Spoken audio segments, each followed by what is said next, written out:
So the Cougs take on the Bulldogs here at Bailey Brayton Field. Great to be with you. Matt Chasnow for this midweek game. And the Washington State Ball Club that is trying to get back on the right side of things. Cougs are 25-17 on the year. The Bulldogs are just about the inversion of that. One less game played, 17-24 record. Now Gonzaga has been one of the top teams in the West Coast Conference over the last 5-10 years. They're down from that mark. They have been in the postseason with really good ball clubs, top 25 level teams. They are 13-8 in their league this year. Cougs are 7-13. They were 7-10 before the Utah series. Have 9 league games left. Huskies here this weekend. And go to Berkeley, go play in Evans Diamond at the Golden Bears. And then home for the top team in the league right now, as the standings currently have Stanford number 1 with a 15-6 record. Cardinal with a 28-13 overall mark. Number 1 team in the league. The umpires are making the walk from the left field line to home plate. And they will talk to the 2 skippers. Before we go through the defensive alignments, the starting lineups, the batting orders, let's pause 10 seconds for stations to identify themselves as affiliates. This is Cougar Baseball.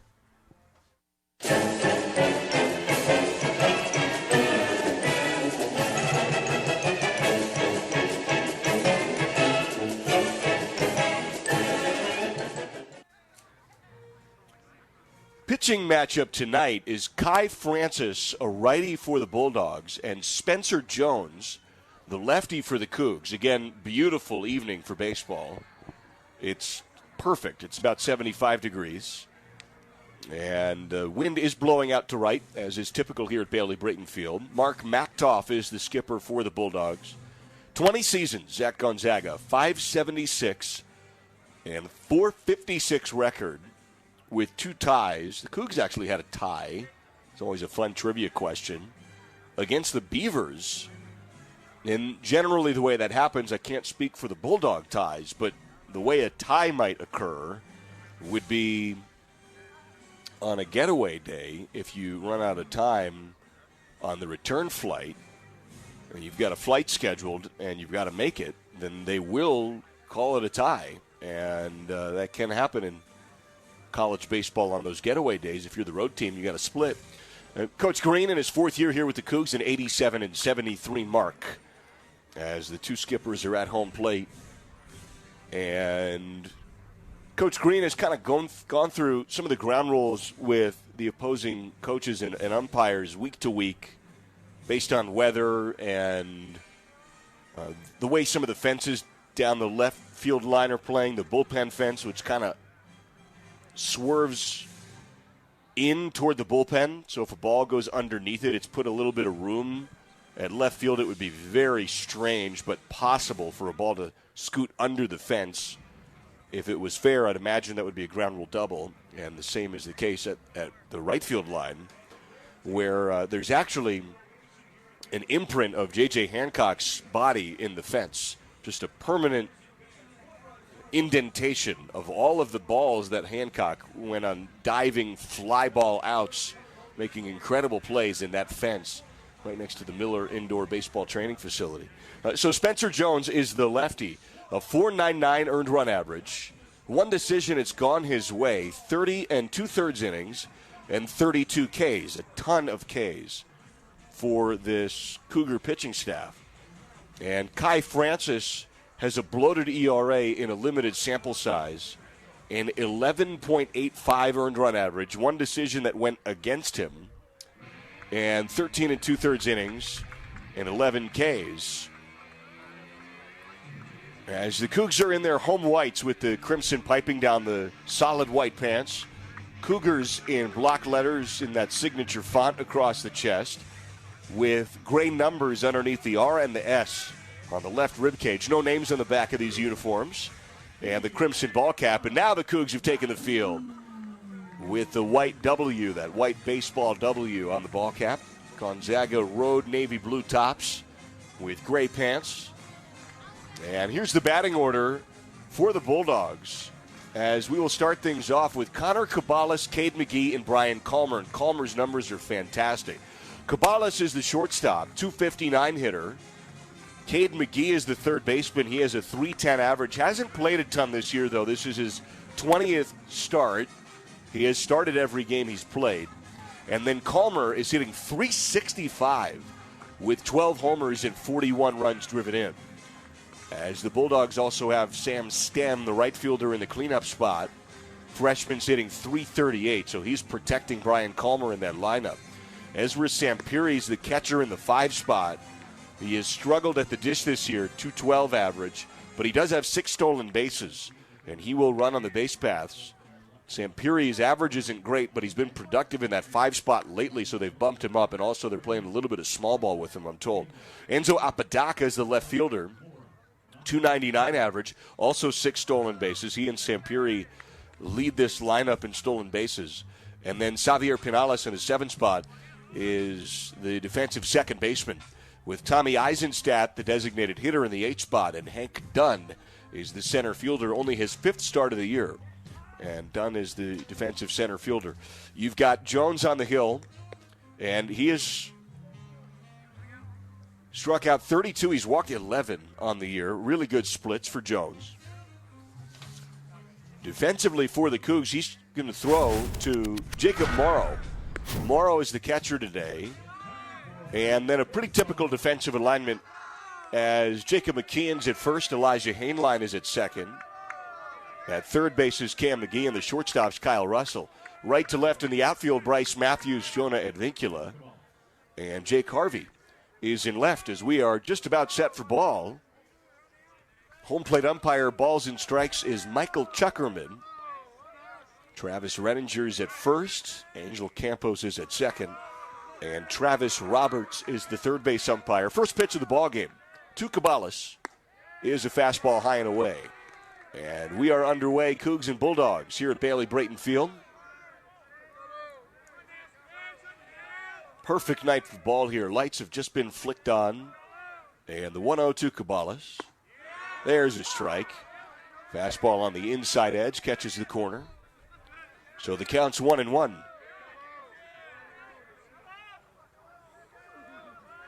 Cabales with 44 hits on the year, 259 average. He's a righty. And he fouls this one off first base side. Last week was really important. I mean, they all are at this point. The Cougs are at that point where they're one win in the pack above last place. Here's the 1-2. Bounces in. Make it 2-2. But they're also 3 wins away from right smack in the middle of the standings. There's this huge logjam right in the middle. The 2-2 here to Cabales is grounded a chopper up the middle, and it is through the hole. There's a base hit to center field. On the sprint was Kyle Russell toward the second base bag. He couldn't quite get there. And so a single to start the game off for Cabales on a bouncing ball right back toward the pitcher. Here's Cade McGee now, the third baseman for the Bulldogs.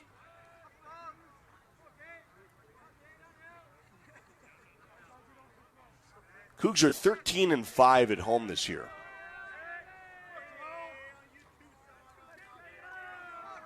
Bailey Brayton Field has been where the Cougs have played their best ball. Here's the pitch to McGee. Infield shifted to the left. Comes in a little bit low for ball 1. Fastball for Jones. Clocks in around 88.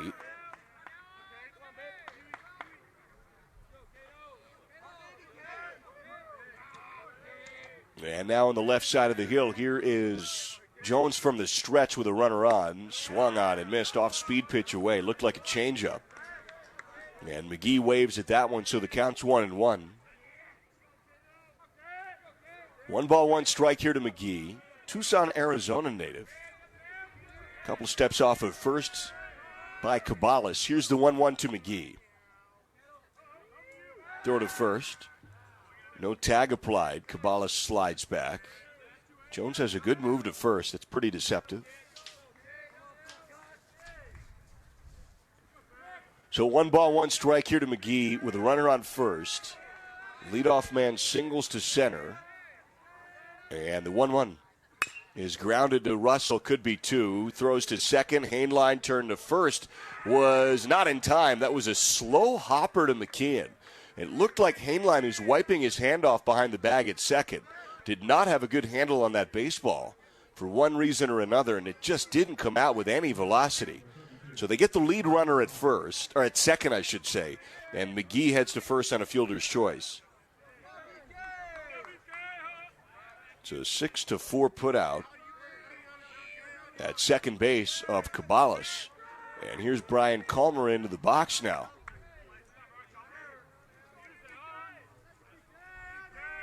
Jones fires. Fastball is put back up the middle. There's a base hit. And Calmer's on the first pitch single to center. So 2 on and 1 out.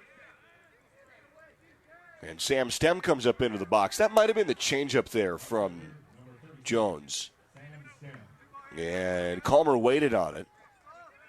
Hit a line drive to center field. So here's Stem, the right fielder, with a .338 average, the cleanup hitter for the Bulldogs. 4 homers on the year. McGee's on second and Calmer's on first. And Jones deals. Swing and a miss. Big wave off speed pitch away. Counts 0-1.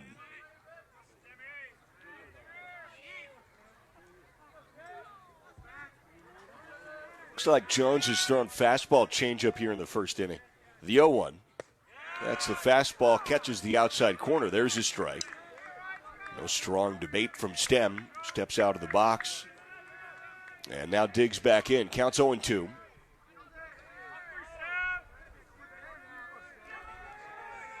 Runners on first and second. Here's the 0-2 to Stem. That's a fastball away. That was the spot that Morrow was set up. They were burning one pitch with an 0-2 advantage. And so here's now the 1-2 pitch coming to Stem, the right fielder, with McGee on second base and Calmer on first. Pitch is outside, off-speed pitch away. Counts 2-2.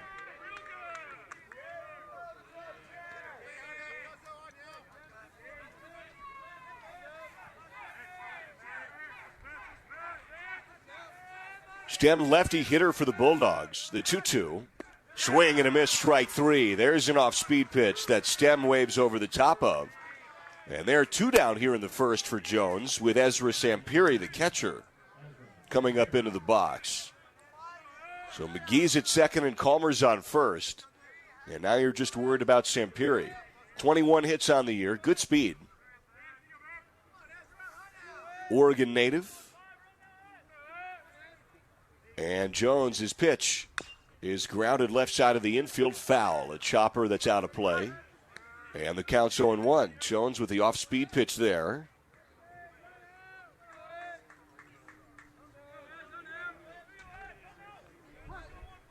So an 0-1 count here to Sampiri, with runners on first and second. Off-speed pitch popped up, right field. It's foul. And that ball is in and out of the hands of one of the fans down that right field line. So the count's 0-2. That's why you heard the ooze. Gentleman tried to barehand that baseball. Wound up tracking it down, just in case you were worried about it. So here's the 0-2 with McGee on second, Calmer on first. And Jones's pitch comes in high. Morrow out of the crouch. Thought about a back pick to first, but McKeon wasn't there covering. Big lead by Calmer, and that's why. 1 ball, 2 strike count here to Sampiri. Jones delivers. Off the end of the bat, it's a high bounding ball right side of the infield. Glove by Hainline, not a lot of time. Throws to first in time to get Sampiri, who has plus speed at that catcher position. And that strands 2. We go to the Cougar bats next, as there are 2 hits in the first by the Bulldogs. No runs come across. The Clearwater River Casino and Lodge proudly supports Washington State University Athletics, the premier venue for events and entertainment, located 4 miles east of Lewiston, Idaho. Come hit the jackpot with us, with over 600 gaming machines, saltwater pool, restaurant, and giant screens in the Stadium Sports Bar. Owned and operated by the Nez Perce Tribe, our hospitality is legendary. Stay, play, and get away with the Clearwater River Casino. Go Cougs! Boost Collaborative is a proud sponsor of Cougar Baseball and is a proud supporter of people with disabilities on the Palouse. For over 50 years, Boost Collaborative has been here to help families and their toddlers meet developmental milestones. For youth and adults, Boost provides job placement, on-the-job training, and follow-along supports. Now you can play a part in Boost's success through your donations and purchases at Palouse Treasures Thrift Store in Pullman. Boost Collaborative, empowering people with disabilities on the Palouse. Go Cougs! So it's scoreless as the Bulldogs strand 2, and the Cougar Bats are coming up into the box for the first time. It is Jonah Advincula to lead things off here for the Cougs. Boy, has he been good. 18 stolen bases on the year, 363 average, good pop with 16 doubles, 3 triples with that plus speed. Jacob McCann is in the 2 spot, the first baseman for the Cougs, and then Sam Brown is hitting in the 3rd spot. So you've got averages of 363, 333, and 381. 1, 2, and 3 here in the Coug lineup. In the cleanup spot, it is Kyle Russell, 307 average, and then Cam McGee is batting 5th. The defensive third baseman for the Cougs, 336 average. Elijah Hainline, the second baseman, is in the 6th spot. And then it's Jake Harvey, Jacob Morrow, and Bryce Matthews. The Bulldogs defensively, the catcher's Ezra Sampiri. For Kai Francis, the righty arm here for the Bulldogs. Ryan Calmer's at first. Xavier Pinales is at second, and Cade McGee is at third with Connor Cabales at short. Pitch to Advincula is outside and high. Right to left in the outfield, Sam Stem, Hank Dunn, and Enzo Apodaca. So Kai Francis, who has not thrown a lot this year, the 1-0, comes in high, fastball high 80s. Counts 2-0. Offense has not been the Cougar problem. Cougs can really score. 2-0 is in there for a strike. Fastball at the upper limit of the zone there.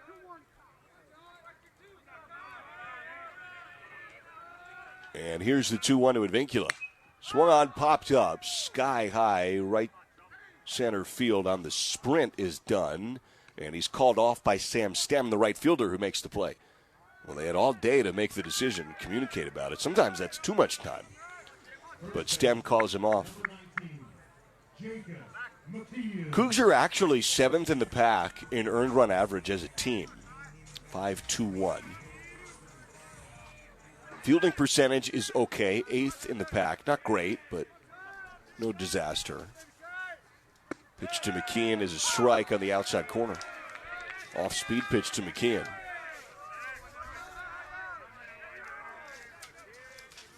And the 0-1 swung on and missed. Big wave and an off-speed pitch. But the hitting numbers are really good. 4th in the league in average, 295 as a team. 3rd in doubles with 96. 5th in hits. The 0-2 comes in low.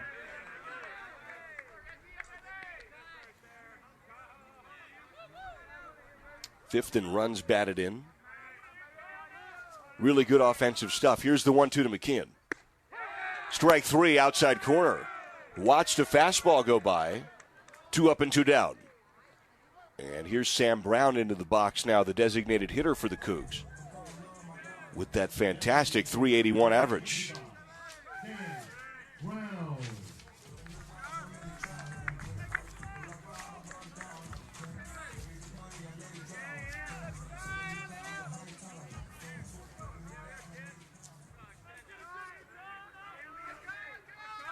Pitch to Brown is swung on and missed. Brown is 4th in the pack in batting average. Campos of Arizona State leads the league with a .413 average. Pitch comes in low to Brown, 1-1. Brown's at 381. And Vincula's right up there at 363.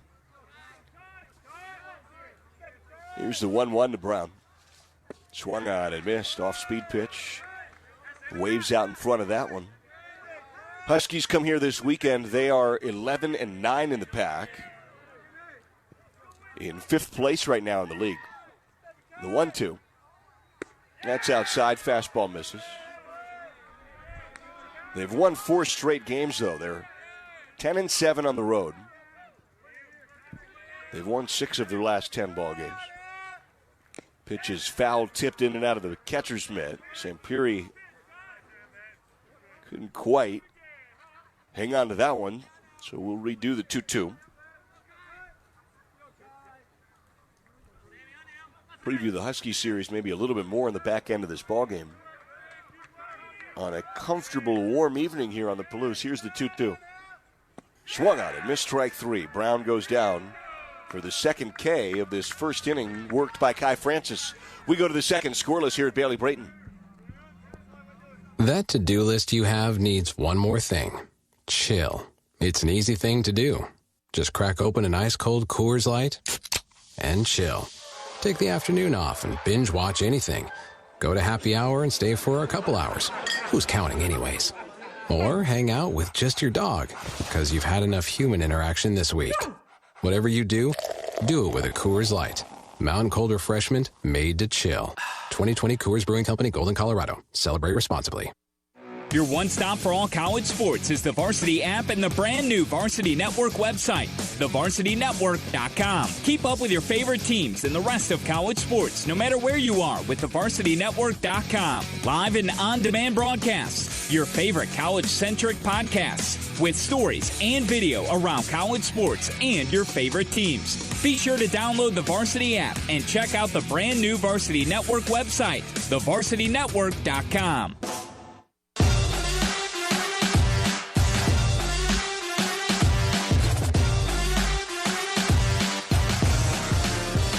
6, 7, and 8 due up here for the Bulldogs. That's Enzo Apodaca, Xavier Pinales, and Tommy Eisenstadt. The left fielder, second baseman, and designated hitter here for the Bulldogs. Scoreless Cougs and Gonzaga here at Bailey Brayton Field. And Jones with his 19th pitch. Second inning of work in the start. Pitches inside as Apodaca turns away from it. Inside fastball there. Counts 1-0. A couple of base runners were stranded in the first inning by the Bulldogs. The 1-0 is grounded right side of the infield. Hainline's there. Routine play. Short flip to first after the scoop. 1 up and 1 down. And that's what Jones wants to do more of. They'd love to have Jones work into the 3rd or 4th inning, I think, is the goal. I know for sure they want him to go one time through the lineup, but what I don't know is if they'll keep him in if he gets through this bottom of the lineup and it's going to recycle. Here is Pinales into the box. There's a strike. Fastball outside edge. Right about knee high. Counts 0-1. And base is empty, 1 down. The infield is deep except for the third baseman, McGee. Fastball inside misses. Counts 1-1. So 1 ball, 1 strike here to the righty, Pinales, who's from Milwaukee, Wisconsin. And the 1-1. Swung on and missed. Counts 1-2. I'm not sure I've ever said that before. In about a decade of Pac baseball, I don't think I've said that player is from Milwaukee, Wisconsin. Here's the 1-2 pitch to Pinales. Grounded foul, third base side. We were having this conversation, a week or two ago, about recruits from Chicago. You can throw Milwaukee, Wisconsin right in that same region. Here's the 1-2 pitch. Inside, did it hit him? Yeah, it did. That bounced into his lead leg. So on a 2-strike pitch, Pinales is plunked on a bouncing ball. And he'll take first base. Tommy Eisenstadt comes into the box with 1 on and 1 out now. Never been to Milwaukee, Wisconsin. I'm sure Jake Dickert has great things to say about it. I know Dave Emmerich does for sure. Into the box is Eisenstadt with Pinales a couple of steps off of first. Spencer Jones's pitch. Change up that ties him up. Nice pitch on the inside edge. That fooled him badly. And the count's 0-1. Tommy Eisenstadt from Menlo Park, California. Now that I've said before. Eisenstadt with a .286 average, 38 hits. Throw to first. And Pinales gets back. Kai Francis is the starter for Gonzaga. He's from Bainbridge, which claims to be the home of pickleball. I can't personally verify that, but that's what they claim. Here's the 0-1 to Eisenstadt. That's grounded underneath the dive of McKeon at first base and rolls into right field. Sprinting around second and heading to third is Pinales, standing up, no throw. And the Bulldogs have runners on the corners. A hard hit ball to right.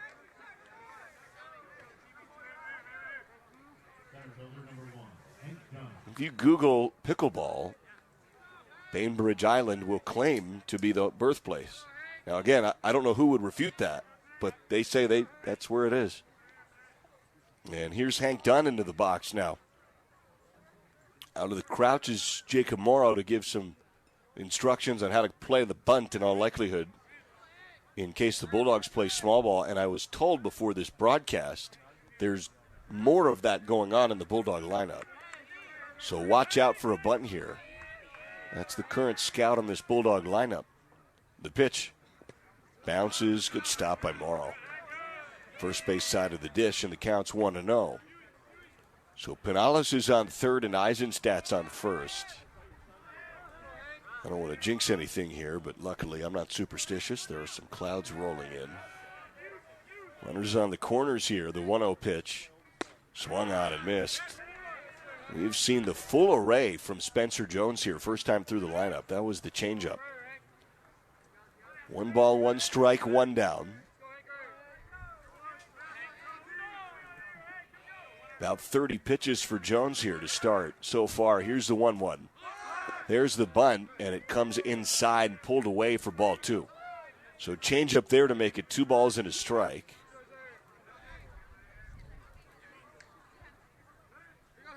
Bulldogs threatening here in the second inning. Dunn with only 3 hits on the year. He has not played a ton. And the 2-1. Misses inside, 3-1. So fastball that was off the inside edge. Runners on the corners for Gonzaga. Here's the 3-1 pitch now to Dunn.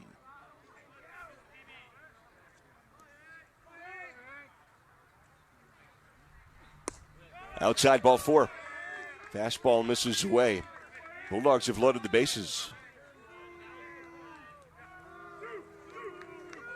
And now the order recycles. Connor Cabalas into the box. So the bases are loaded full of Bulldogs. And now a ground ball, you go home if you can. Unless you think maybe you got a good shot at a double play. And Anthony Claggett, the pitching coach, is going to come out as the infield converges to talk things over with Spencer Jones. A little bit of activity in the Cougar pen as well.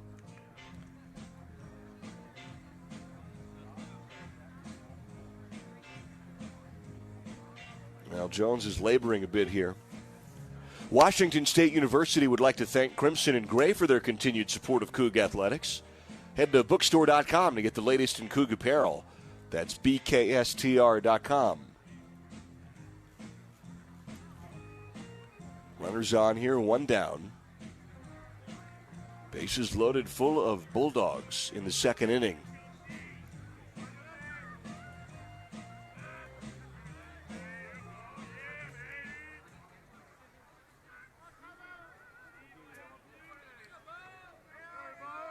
It's a 78-degree, partly cloudy evening.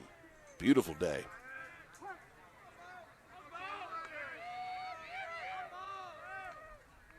And the pitch is over Hainline's head, lined out into right. Base hit. 1 run scores. Matthews throws it into second. 2 runs score. Relay to third is batted down by McGee. But the runner is safe at third. That's Hank Dunn, and it's 2-0 Gonzaga. RBI single to right. Canales and Eisenstadt both score. Hank Dunn ends up at third base. Cabales with a 2 RBI single to right.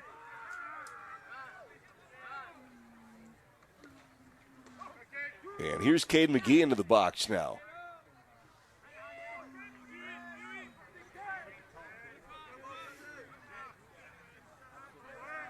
Runners on the corners, pitch to McGee. There's a strike inside corner. And the count's 0-1.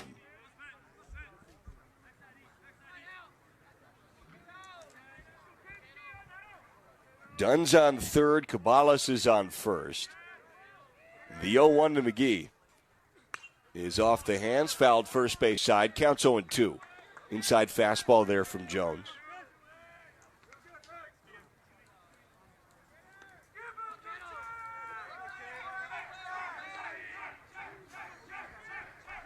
Oh, 2 count here to McGee.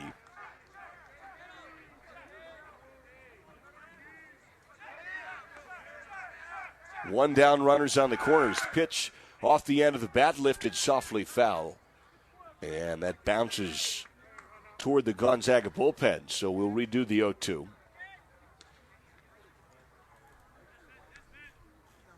McGee with 22 hits on the year, 306 average. Bulldogs have scored 2 here in the second, 1 down.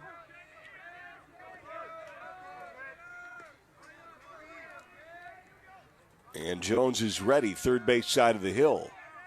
Throws to first. Back goes Cabales sliding in. No tag applied. One of the hallmarks of the Cougar pitching this year has been going for strikeouts with 2 strikes. Right, it's 0-2. They go back into the zone. Let's see what he does here. Here's the 0-2 to McGee. No, throw to first. They picked him off. Throw to second now, and there's a throw home. No tag applied at second, but it is in time, on target at home. And they put Hank Dunn down on the double steal attempt.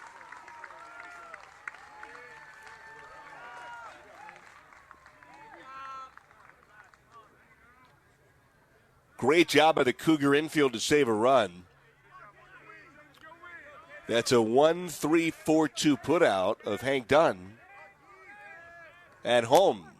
Cabales does head over to second, but it preserves the deficit at 2. Pitches high and away. Fastball misses 1-2. So it was a double steal, and Jones picked him off at first. Throw to second, and then there was no tag applied when the runner broke for home. They threw it home in time to get Hank Dunn. Here's the 1-2 now to McGee. Inside, misses 2-2. And now with 2 outs,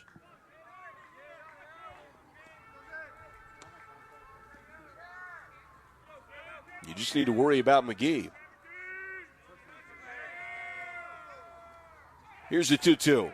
Swung on and missed, strike 3. Throw to first to complete it is on target. And a good job by Jones to get out of a nasty spot. But 2 runs are scored by the Bulldogs. We go to the bottom of the second. It's 2-0. A lot goes into Washington State athletes reaching peak performance for game day, including the right nutrition. At Wilbur Ellis, we know that healthy crop performance requires the same attention to nutrition as an athlete. That's why we use benchmark data points to maximize crop productivity through nutrient efficiency. For 100 years, family-owned Wilbur Ellis has been partnering with Washington's farmers to grow healthier crops. That is the winning ag experience for Cougar Nation, locally provided by Wilbur Ellis. It's time to bring the big game to your backyard with battery power made by Steel. Our AK Homeowner System battery tools start at just $199.99. Find yours at over 10,000 local dealers. Steel is a proud supporter of your Washington State Cougars. Real Steel. Find yours. All prices S&W SRP. So it's 2-0 Bulldogs. 2 runs on 4 hits, and we're in the bottom of the second now. Kai Francis on the return to him from the catcher, Sampiri, wasn't looking, and the ball just went out to center field. So we go to 4, 5, and 6 in the Coug lineup. Cougs were put down 1-2-3. in the first, couple of Ks. Shortstop, number 1, Kyle Russell. It is Kyle Russell, Cam McGee, and Elijah Hainline, the shortstop, third baseman, and second baseman for the Cougs.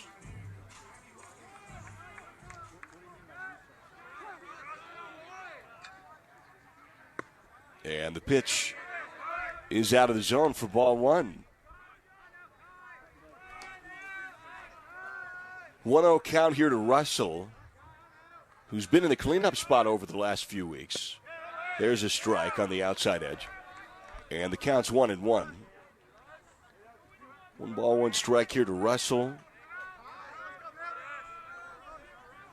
Trying to get on base here with the 2-0 early deficit. There's strike on the inside edge. Strike 2, counts 1-2. Again, Francis comes in with no starts on the year. He's really a bullpen guy. And here's the 1-2. That bounces away. The issue with Francis has been at times he's got good stuff, I'm told, but he's struggled out of the pen. They thought, well, maybe mentally let's try to give him a start because they're going with bullpen all day. So far, so good for Francis. And here's the 2-2 to Russell. Grounded left side foul. Chopped toward Jake Valentine, the third base coach for the Cougs. So 2 balls and 2 strikes here to Russell, shortstop. If a ball is lifted into right, it will be aided greatly. The 2-2. Inside 3-2. Changeup misses. You hit a fly ball to right, it's probably gone today, if it's anywhere near the track. And the 3-2 pitch. Swung on off the hands and lifted foul. Playable for Calmer. He can't quite get there. Hits the tippy top of the fence down the first base line. And that sets up another 3-2 pitch here to Russell. The Gonzaga radio crew is here. Tom Hudson and Coach Steve Hertz. Coach Hertz, a longtime head coach for the Bulldogs. Here's the 3-2 to Russell. Oh, that threw behind him. Fastball went behind his head. That's Randy Johnson called that Mr. Snappy. As Kyle Russell heads to first base. I'd say he lost the handle on that 3-2 pitch. And Coach Hertz was telling me before the broadcast, and he's a long time, he said he was a really close friend of Coach Brayton's, Bobo Brayton's. And he was here personally. He was the coach for the first ever non-conference game in this building, in this facility when it opened. He said it was snowing. And actually, now that I think about it, it might have been a conference game at the time. Pitches a strike there to Cam McGee. They played Cal, and then they played the Bulldogs. Pitches in the turf, bounce to the catcher, Sampiri. Counts 1-1, no swing by McGee. Said it was, when built, just the gem of the Northwest. And here's the 1-1. Swung on it, hit hard to right. Wind will push this to the right fielder's stem, and he's right there underneath it to make the grab. Didn't quite get to the warning track and right. And so there's 1 down, and Russell stays at first as Elijah Hainline comes into the box.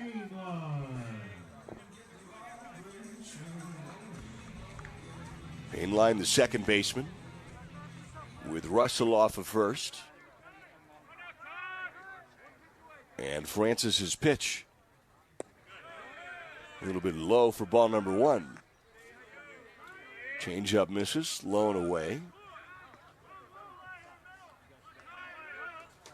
1-0 count here to Hainline with Russell at first base.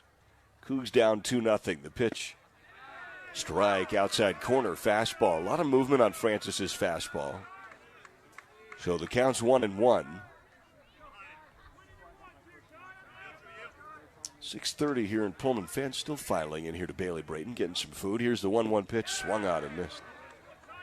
Counts 1-2.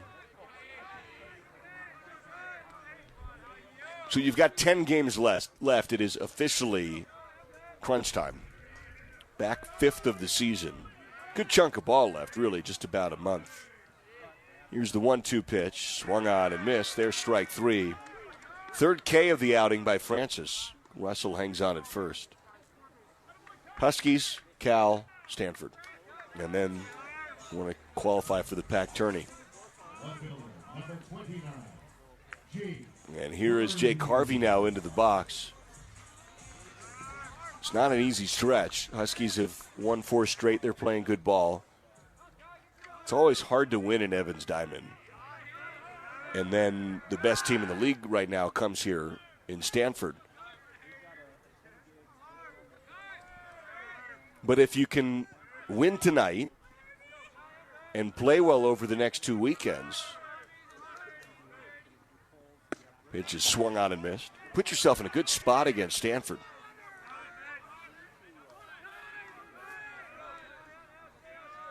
0-1 count here to Harvey. With Russell off of first base. 2 outs, 1 on. The 0-1 to Harvey. Swung on and missed. Fooled him on a breaking ball away. Counts 0-2.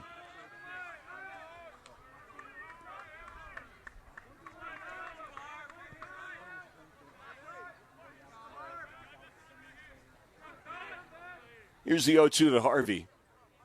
Grounded foul, third base side, high chopper.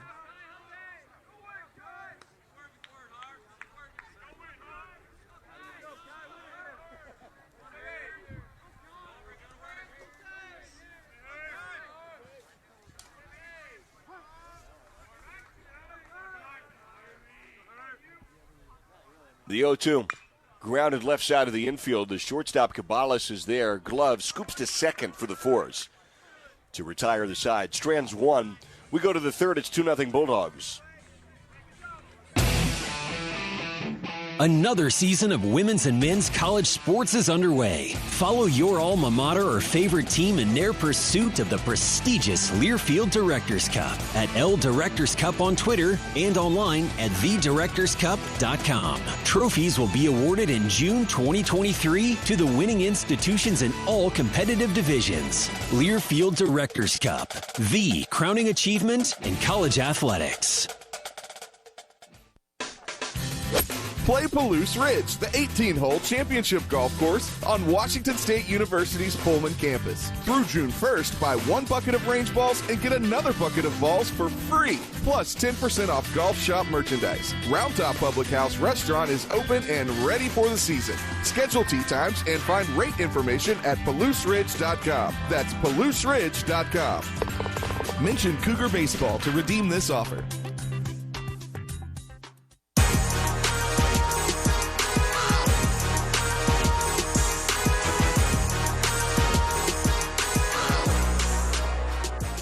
This copyrighted broadcast is an exclusive presentation of Learfield under the broadcasting rights granted by Washington State University. Reuse of this presentation is prohibited without the express written consent of Washington State University and Learfield. Announcers are provided by Learfield and approved by Washington State University.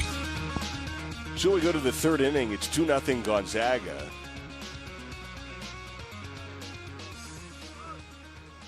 And it is 3, 4, and 5 due up for the Bulldogs.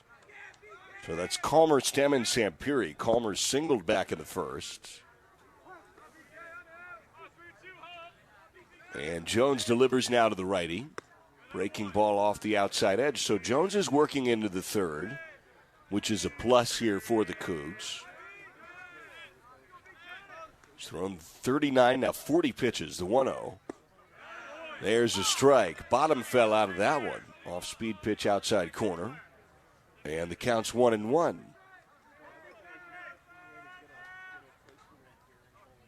Spencer Jones delivers. Pitch is pounded foul down the right field line toward the old golf course. 1 ball, 2 strike count. Here's the 1-2 to Calmer. Fastball comes in high. Now you got to really, really slice one to get it over there now. I'll see you there. Find my way. Here's the 2-2 to Calmer. Comes in low, 3-2. Fastball in the turf.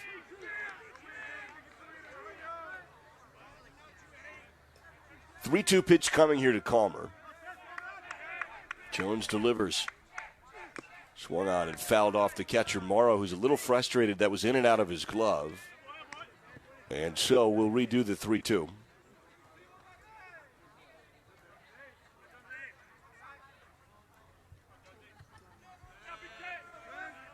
(3-2) here to the leadoff man in the third.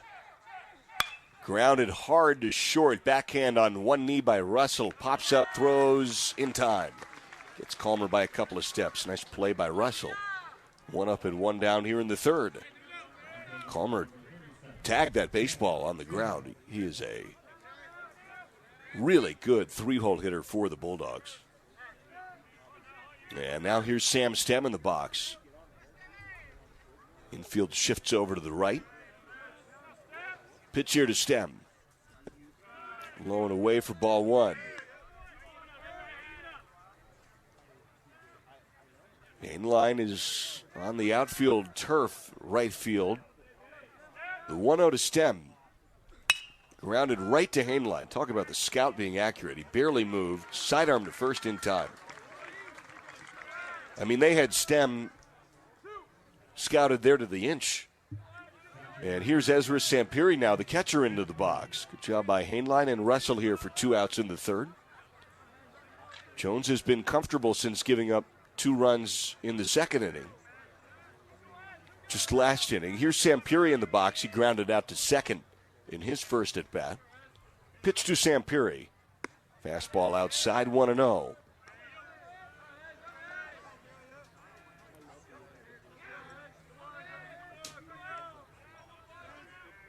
(1-0) pitch here to the righty. Bases empty, 2 outs. Hit hard into the gap in left. Could be extra. Sampiri's speedy. That ball rolls all the way to the wall. He speeds around first and cruises into second with a stand-up double.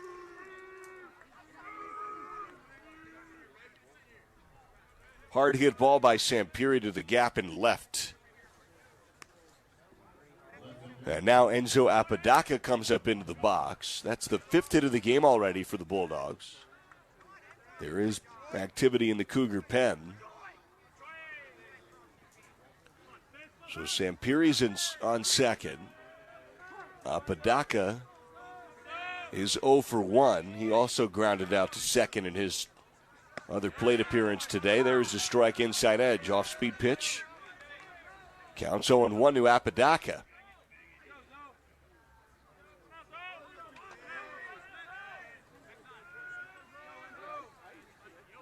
Jones comes set. Here's the 0-1 to the lefty. This is fouled off down the left field line. Counts 0-2. Inside fastball.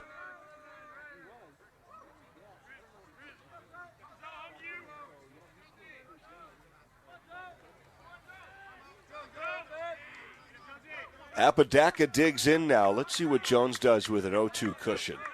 Runner on second, the pitch.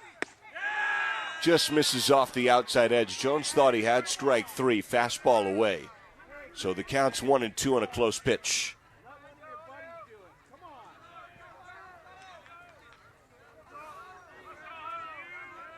One ball, 2 strike count here. Runner on second. The pitch is just fouled off. Apodaca went to reach for that one to stay alive. So we'll redo the 1-2.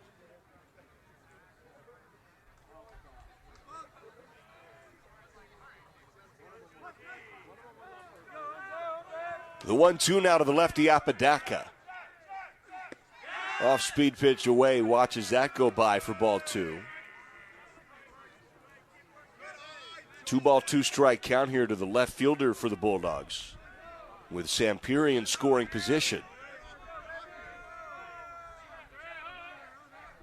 Jones puts it in on the hands. Apodaca lifts it up to center. Playable on the jog at Vincula is there for the grab to strand 1, and we go to the bottom of the third. No runs come across for the Bulldogs.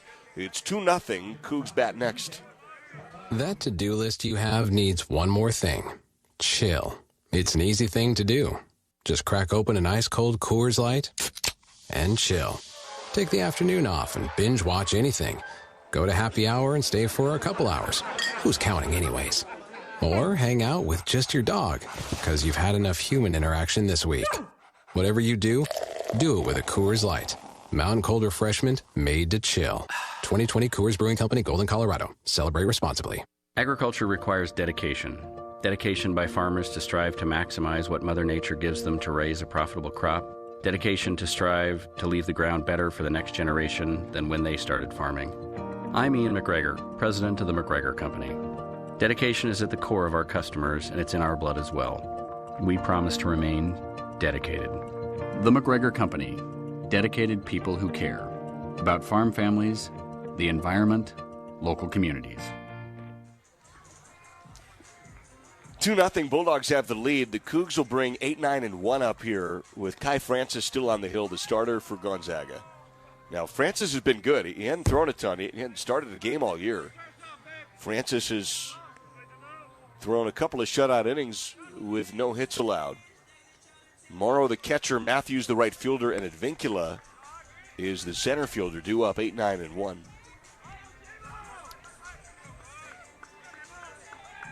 Francis, 3 Ks, 1 walk through 2.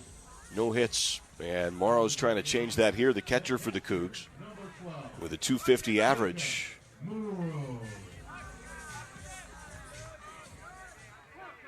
Steps in, 17 hits on the year. Pitch to him is hit hard, 1 hop, sliding stab by the third baseman, McGee, and he spins and throws to first. Good play by the third baseman, Cade McGee. And so there is 1 up and 1 down on a hard hit ball by Morrow. Infield was deep, well scouted.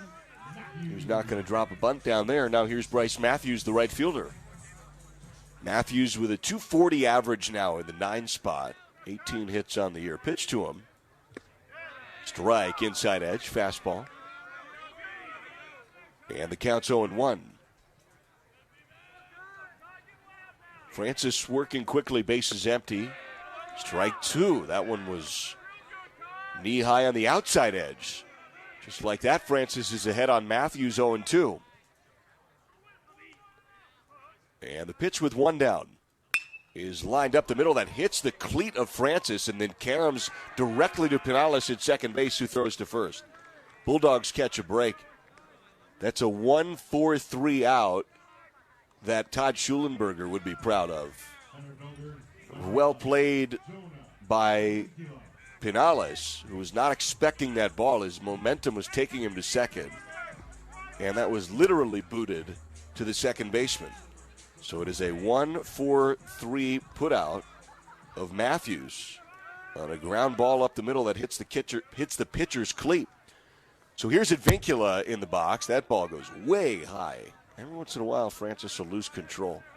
All the way to the backstop there. Counts 1-0. Advincula flew out to right in his first at bat. 1-0 pitch is turned on foul, barreled down the right field line. And the count's 1-1. He turned around on that ball, didn't he? So 1 ball, 1 strike, 2 down. Base is empty. He's trying to get something going here. The 1-1. A little bit low. Off-speed pitch misses, 2-1. And now there's a lefty warming in the Bulldog pen. Remember now, Francis is a reliever and has only thrown 13 2/3 innings on the year before this start. The 2-1. Strike, inside edge. Fastball catches the corner, and the count's 2-2. So 2 balls and 2 strikes. Base is empty with 2 down. Pitch is softly touched to short. Scooped up by Cabales on the run. Throw to first in time. Well played by Cabales as we go to the 4th inning. It is 2-0 Bulldogs. A lot goes into Washington State athletes reaching peak performance for game day, including the right nutrition. At Wilbur Ellis, we know that healthy crop performance requires the same attention to nutrition as an athlete. That's why we use benchmark data points to maximize crop productivity through nutrient efficiency. For 100 years, family-owned Wilbur Ellis has been partnering with Washington's farmers to grow healthier crops. That is the winning ag experience for Cougar Nation, locally provided by Wilbur Ellis. The Clearwater River Casino and Lodge proudly supports Washington State University Athletics, the premier venue for events and entertainment, located 4 miles east of Lewiston, Idaho.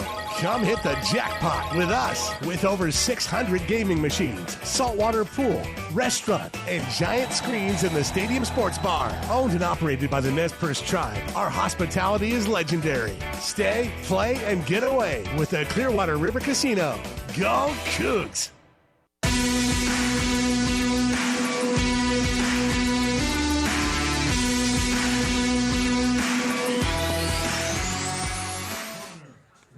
Connor Wilford is the new pitcher here for the Cougs, the righty out of the pen. Is 2-2 on the year, 4 decisions, 39 innings, 39 Ks, 11 walks, ERA 5.08. So that'll do it for Spencer Jones. So Wilford comes out here with a 2-0 deficit. Bulldogs up 2 runs on 5 hits. Cougs have yet to get a hit in the ballgame. And Wilford comes out now. And we'll throw to the bottom of the lineup, 7, 8, and 9, Pinales, Eisenstadt, and Dunn.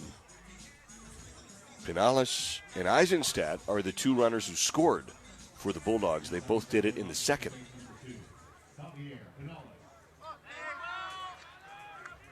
So here's Pinales now, who was hit by a pitch, wound up scoring back in the second. And Wilford out of the bullpen to relieve Spencer Jones, who does well to get the Cougs into the fourth. The pitch is bunted foul, first base side.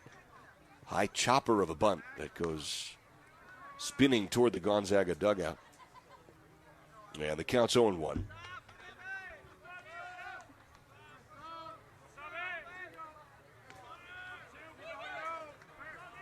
Wilford on the first base side of the hill. Winds and deals. This is a hot shot foul down the left field line. Fastball that Pinales was a little late on, but spiked it away. Counts 0-2.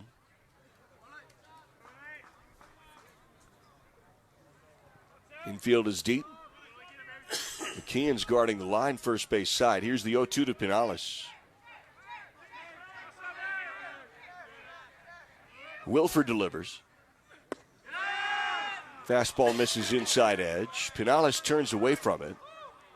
High 80s fastball there, and the count's 1-2. Wilford's thrown a lot of innings this year. Comes on in a key ball game against the Bulldogs. A 1-2 pitch is just touch foul.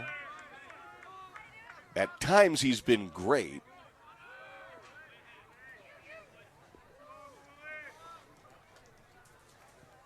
One ball, 2 strike count here to Pinales.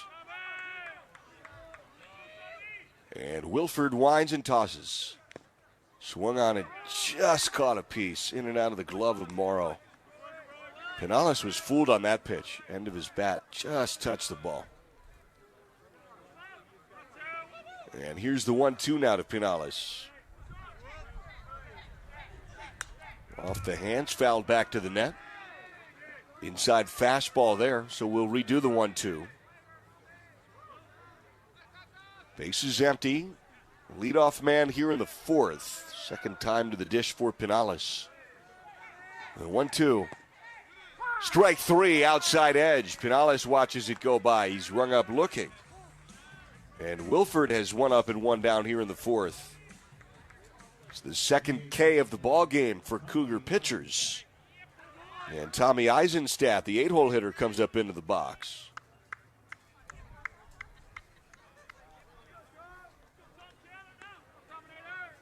Pitch to Eisenstadt is grounded into the glove of Wilford, first base side of the hill. He jogs toward first and scoops it over for a 1-pitch ground ball out up the middle. 2 up and 2 down in the fourth.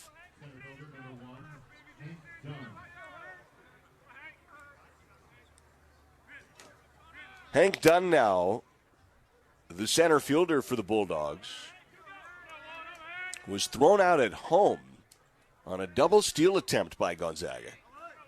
And Wilford's pitch to Dunn. Strike, breaking ball that pierces the zone on the outside edge. Counts 0-1. First breaking ball we've seen from Wilford. The 0-1 from the righty. There's a off-speed pitch away. Counts 1-1. It was a different off-speed pitch than the breaking ball he threw for strike one. The 1-1 now. Inside. Changeup misses high. 2-1. Wilford's not a huge velocity guy. When his off-speed stuff's working, he's really tough. He uses the fastball off of the movement of the off-speed pitches. 2-1, strike.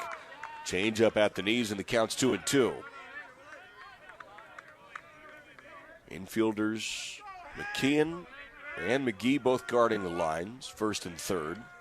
Middle infield deep. Here's the 2-2, bases empty with 2 outs. Swung on and chopped to short. Charging in is Russell. Gloves, throws overhand, little low, but dug out well by McKeon. 3 up and 3 down in the fourth as Wilford goes back to the dugout. We go to the bottom half. It's 2-0 Bulldogs. Start enjoying your maintenance-free lifestyle today with Choices. Bishop Place Senior Living has many options to explore depending on the level of care you need. Bishop Place has a wide range of activities, social events, and fitness options depending on your interests. We also have housekeeping and dining service. Less worry, less chores, more life, and more choices. Visit us on the web at bishopplace.net or call to schedule your tour today. We can't wait to see you. It's time to bring the big game to your backyard. With battery power made by Steel. Our AK Homeowner System battery tools start at just $199.99. Find yours at over 10,000 local dealers. Steel is a proud supporter of your Washington State Cougars. Real Steel. Find yours. All prices S&W SRP.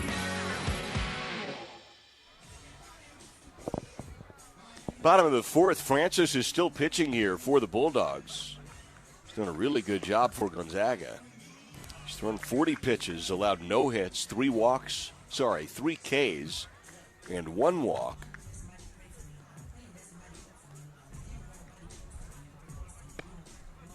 And he has thrown 40 pitches to do it through 3 innings. He's been efficient.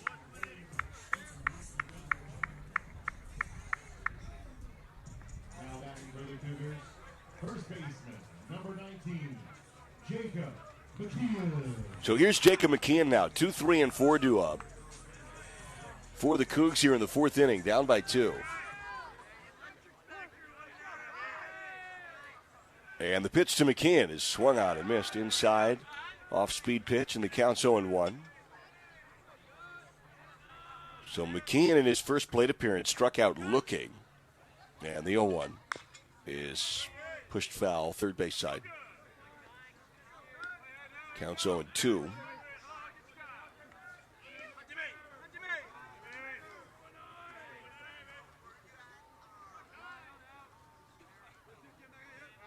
Oh, 2 now to the righty. Breaking ball away. First base side in the turf, and the count's 1-2.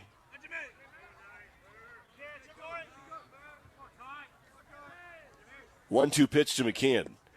Comes in a little low. So Francis has probably exceeded expectations here for the Bulldogs, considering how well the Coug bats have been hitting and how much he'd thrown on the year. Here's the 2-2 now from Francis. Just misses away. Fastball off the outside edge. And the count's 3-2. Francis winds and deals. Yeah, got him, and McKeon knew it. There's a fastball, and he watches it go by. It's the second time he has struck out looking. And there's one down in the 4th. It's the 4th K of the outing for Kai Francis. Isn't it funny how some guys are almost mentally just so different as starters than relievers? Bulldogs might have stumbled on something here with Francis as a starter instead of a bullpen guy. And here's Sam Brown now, the designated hitter. And he hits this on a line to right, coming in his stem, and he slides, can't get there. He trapped it on the turf. So it's a single to right. And there's one down and a runner on for the Cougs. First hit of the ball game. The no-hitter is broken up in the fourth.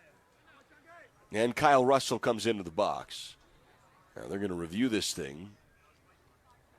Mark Machtoff, 20-year skipper for the Bulldogs, has come out of the dugout to request a review. It looked like a trap to the naked eye.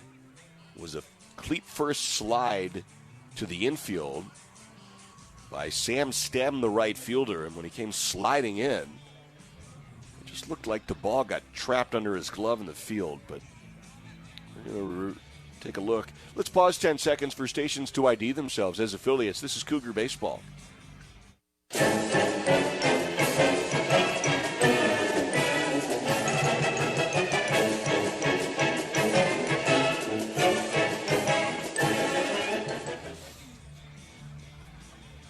So they're reviewing to see if it is a single to right. If it's not, it's still a no-hitter by Francis. And it would be out number 2 of the inning. Stem was sprinting in toward the right side of the infield on a ball that was pretty well hit on a line drive to right. Not a ton of time to get there. Done a good job. The reviews have been quick. They're done with this one. And yeah, it is a single to right. It is ruled a trapped ball in right field.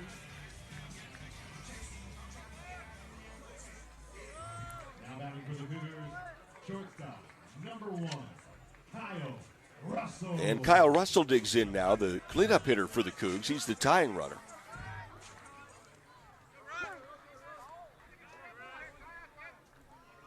Francis's pitch to Russell. Swung on and missed. Inside edge there, off-speed pitch. And the count's 0-1. So Brown at first base, couple of steps off. Breaks up the no-hitter. First hit of the game for the Cougs here in the fourth inning. The 0-1 to Russell. Is off the outside edge. Question really is, what's the point at which you're really geeked up about the no-hitter? Fourth inning's too early. Maybe back third of the ball game. Maybe you get to the seventh. You start saying, hey, there's something special going on here. Here's the 1-1. Low and away, 2-1. Brown at first base. 2 balls and a strike to Russell. 39 hits on the year for Russell. Francis comes set from the stretch. Here's the 2-1. That bounces away, gets away from the catcher. And over to second base heads Brown. That ball trickles toward the first base dugout. Now Francis has lost control on a few pitches today.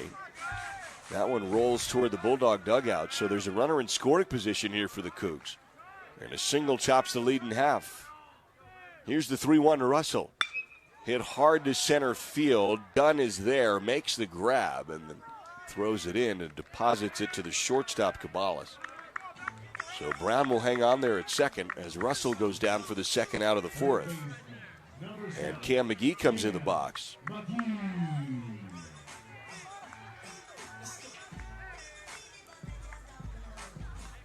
So 2 down, McGee digs in. He flew out to right back in the second inning. And here is Francis's pitch. That's off the end of the bat. A trickler up the first base line. A little bit of confusion there for a moment, but Calmer, the first baseman, grabs it. He was right next to the pitcher, Francis. And Calmer gets the unassisted put out at first to retire the side. Runners stranded. We go to the fifth. It's 2-0 Bulldogs. Another season of women's and men's college sports is underway. Follow your alma mater or favorite team in their pursuit of the prestigious Learfield Directors Cup at L Directors Cup on Twitter and online at thedirectorscup.com. Trophies will be awarded in June 2023 to the winning institutions in all competitive divisions. Learfield Directors Cup, the crowning achievement in college athletics. That to-do list you have needs one more thing. Chill. It's an easy thing to do. Just crack open an ice-cold Coors Light and chill. Take the afternoon off and binge watch anything. Go to happy hour and stay for a couple hours. Who's counting anyways? Or hang out with just your dog, because you've had enough human interaction this week. Whatever you do it with a Coors Light. Mountain Cold Refreshment made to chill. 2020 Coors Brewing Company, Golden, Colorado. Celebrate responsibly.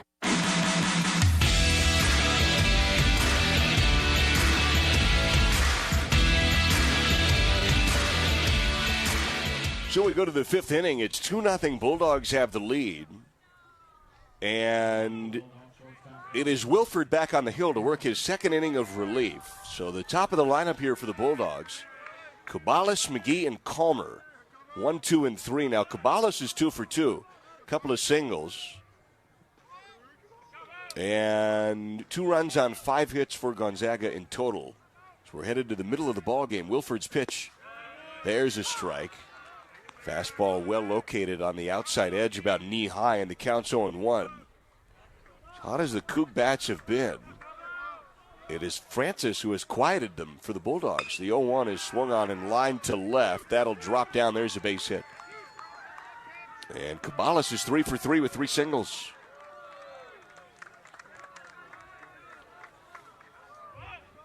As Cade McGee, the third baseman, digs into the box.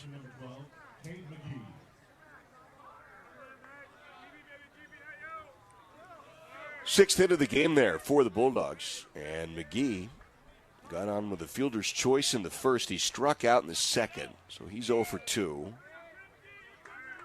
Dare I say, some dark cloud cover over Bailey Brayton Field right now. Still dry. And here's the pitch to McGee. That's off the outside edge. Hey, tomorrow we'll be at Zeppo's for the coaches show with the skipper, Brian Green. 6 o'clock airtime. It's the second to last show of the season. There's another one on Tuesday. I believe the date is the 16th. Pitches away. Yeah, the 16th.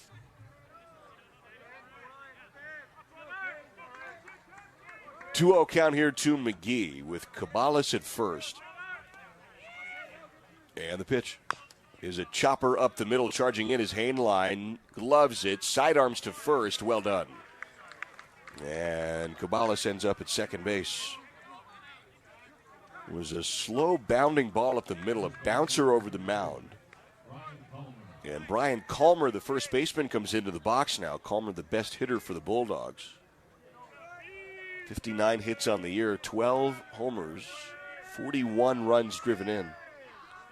Calmer singled in the first, grounded out in the third. And Wilford's pitch to Calmer. Breaking ball away, misses 1-0.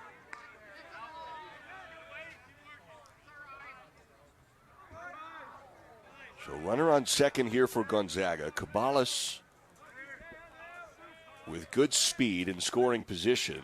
And Wilford steps off the hill and throws that way just very softly. Counts 1-0. Boost Collaborative, proud partner of Coug Athletics, empowering people with disabilities on the Palouse. Go Cougs. Time call. Home plate umpire Michael Chuckerman is out of the crouch, having a conversation with Wilford, who looks a little frustrated on the mound. I think everybody feels okay about moving forward. He's back to his position. Here's the 1-0 pitch now to Calmer. Runner on second. Breaking ball strike. That's just to the upper limit of the zone there. Counts 1-1. Got to be careful with that pitch to Calmer. You hang that in the wrong spot, he will punish it. Here's the 1-1 now with Cabales on second. Swung on and missed. Big hack at an inside fastball there. Calmer wanted all of that one. The count's 1-2.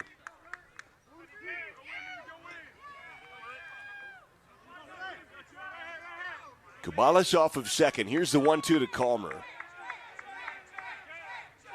Inside fastball puts him down. Calmer can't catch up with that one, and he waves through it. And there's the second K of the relief outing for Wilford. And now Sam Stem comes up into the box with a runner in scoring position. So Stem, a .333 hitter, and now Anthony Claggett, the pitching coach, is going to come out. Talk to Wilford about Stem, the cleanup hitter.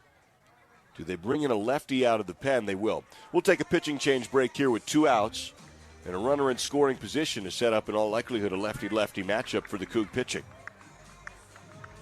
That to-do list you have needs one more thing. Chill. It's an easy thing to do. Just crack open an ice-cold Coors Light and chill. Take the afternoon off and binge watch anything. Go to happy hour and stay for a couple hours. Who's counting anyways? Or hang out with just your dog, because you've had enough human interaction this week. Whatever you do it with a Coors Light. Mountain Cold Refreshment made to chill. 2020 Coors Brewing Company, Golden, Colorado. Celebrate responsibly. A lot goes into Washington State athletes reaching peak performance for game day, including the right nutrition. At Wilbur Ellis, we know that healthy crop performance requires the same attention to nutrition as an athlete. That's why we use benchmark data points to maximize crop productivity through nutrient efficiency. For 100 years, family-owned Wilbur Ellis has been partnering with Washington's farmers to grow healthier crops. That is the winning ag experience for Cougar Nation, locally provided by Wilbur Ellis. Andrew Allison back inside the U.S. Bank Studios with you, getting you a scoreboard update as Gonzaga leads Washington State 2-0 in our game. Let's take you a look around the rest of the Pac-12. One game already gone final. Washington defeated Seattle 9-4.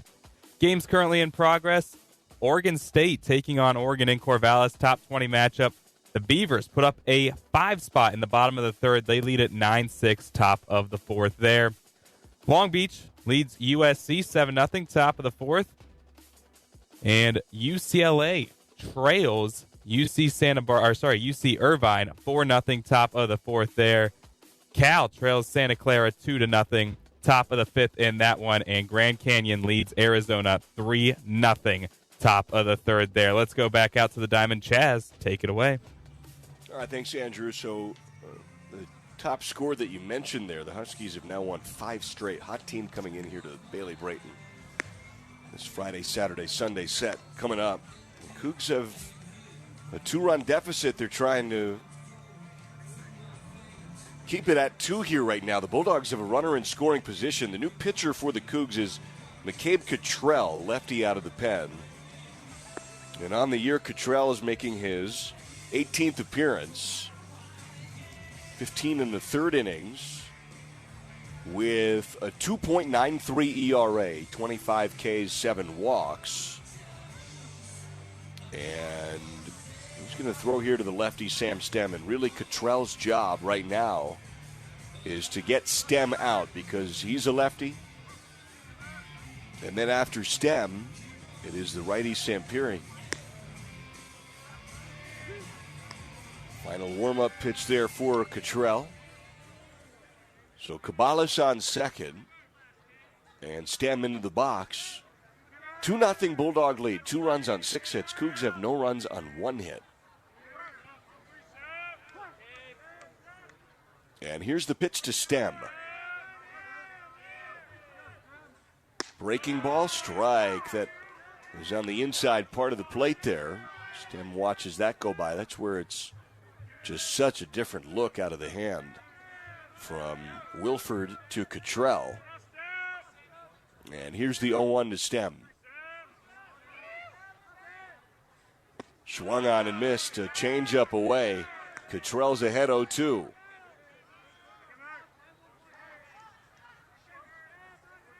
Runner on second is Cabalas. 2 down. 0-2 pitch coming here to Stem.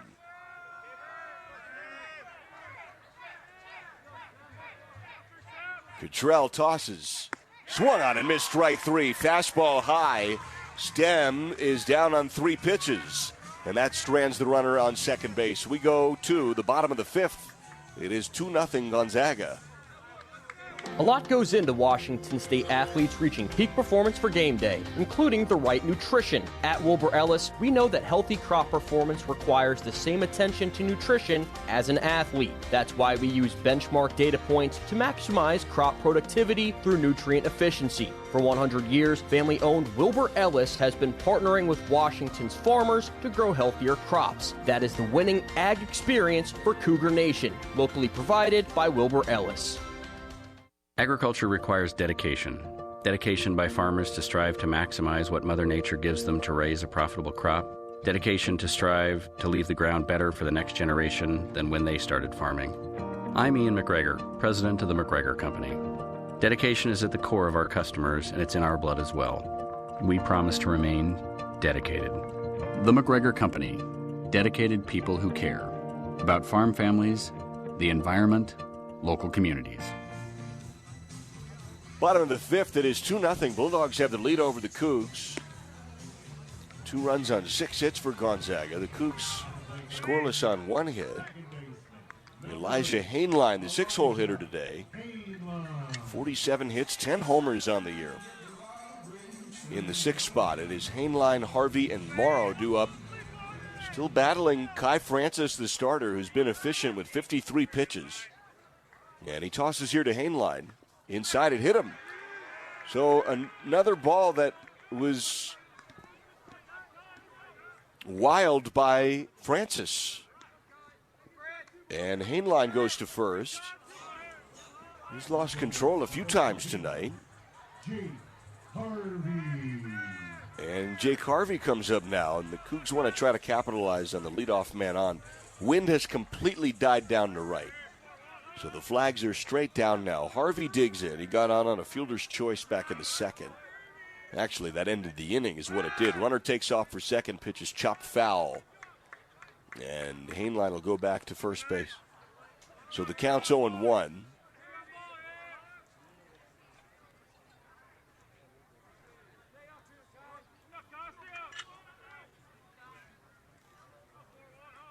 Harvey in the box. Hainline, couple of steps off of first. And the pitch, nope, throws to first, and back goes Hainline. Now, I wonder if Francis is trying to buy a little time for the lefty in the pen. There's a lefty warming in the Bulldog pen. Off of first is Hainline. 54 pitches on Francis's arm. The 0-1 swung on, popped up, foul behind home plate. So an 0-2 count now on Harvey.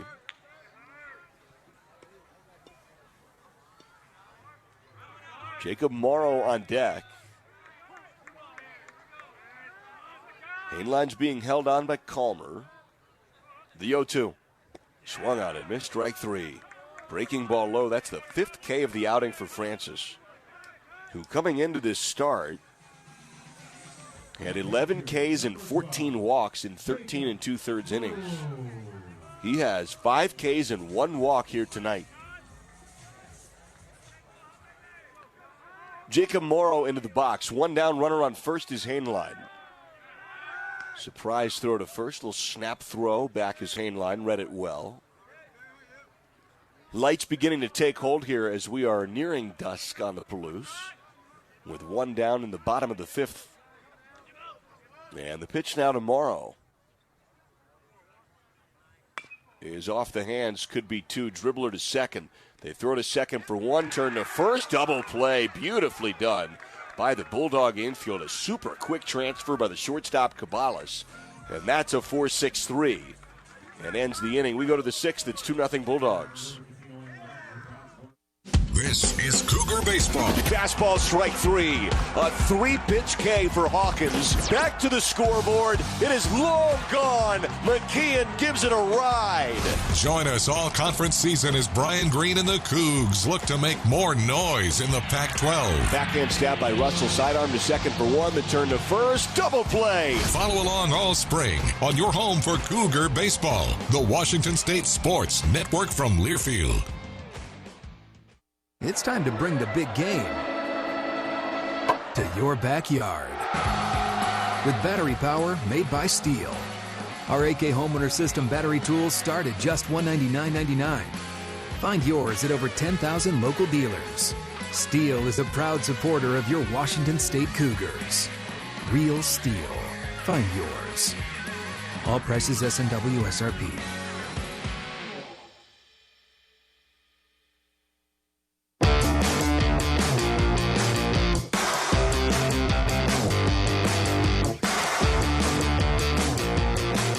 Cottrell is on to work. Just his second battery at a 3-pitch K to end the fifth. And Cottrell will throw here to Sampiri, the 5-hole hitter for the Bulldogs. Only one hit in the game here for the Cougs tonight. As we are entering the 6th inning, it is Sampiri, Apodaca, and Pinales. 5, 6, and 7 for Gonzaga. And the Coug bats need to come alive. Down 2-0, 2 runs on 6 hits for the Bulldogs. Broadcast is brought to you in part by Coors Light, mountain cold refreshment made to chill. Proud partner of Coug Athletics. So Sampiri in the box, 1 for 2. He doubled back in the third. Base is empty. And the pitch to Sampiri. Breaking ball off the outside edge. Misses 1-0. Be back here with you Friday for the rivalry series against the Huskies at 6:45, a 7 o'clock airtime. And here's the 1-0 to Sampiri now. Swung on and missed. Change up there from Cottrell. And the count's 1-1.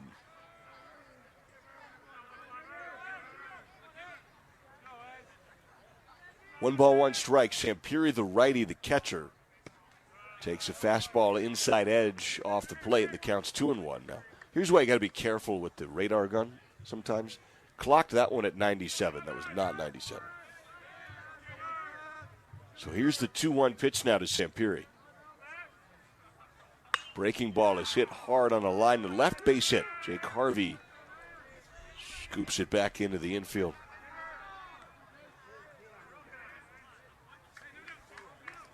And that's the 7th hit of the game for the Bulldogs.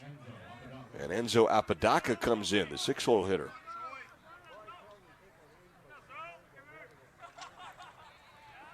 Two runs on 7 hits now for Gonzaga. Apodaca scored in the second, struck out in the fourth. Apodaca's 0 for 2.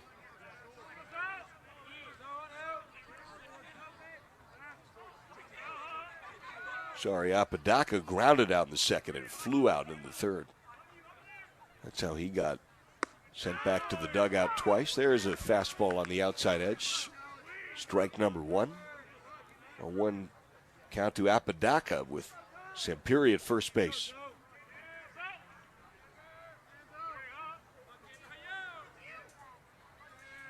Oh, 1 to Apodaca from Cottrell.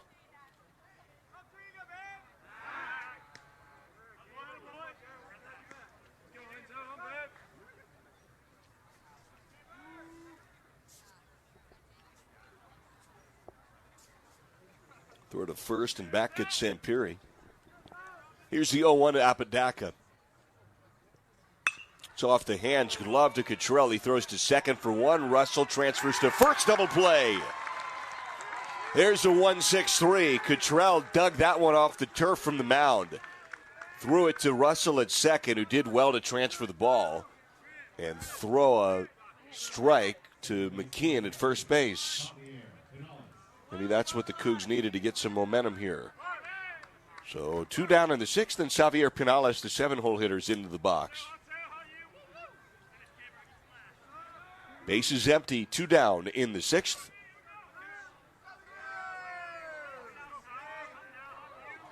And the pitch to Pinales is lifted foul down the right field line.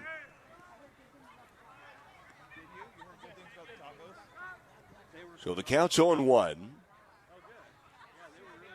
Home plate umpire Michael Chuckerman just looked over at the first base umpire with his palms to the sky. There was a big bolt of lightning in right field. Here's the 0-1 to Pinales.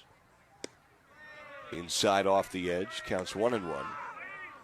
And it's hard to tell how far away the lightning is. There's a mileage that triggers a stoppage of play. At this point, it must not have triggered it, although it was visible. Here's the 1-1 to Pinales. There's a strike. We don't get a lot of this. Almost never do we get lightning delays. They're constant in the Southeast and in Big 12 country. And ball games are paused all the time with 30-minute resets for lightning delays. Here's the 1-2 to Pinales. This is hit hard to left. Watch out. Harvey looks up. That's gone. It's a 1-2 pitch that is pulled for a homer over the left field wall by Xavier Pinales, his first homer of the year. And it's 3-0 Bulldogs.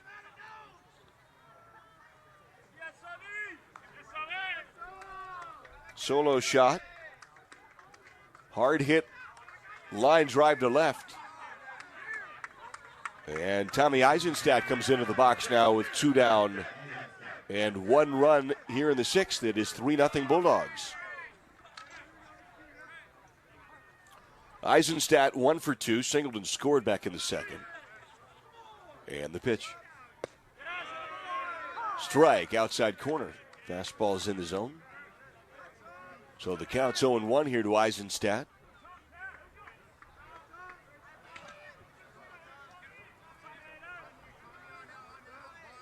Two down, bases empty. The pitch swung on and missed. 0-2. Fastball. Eisenstadt was almost out of his cleats that time.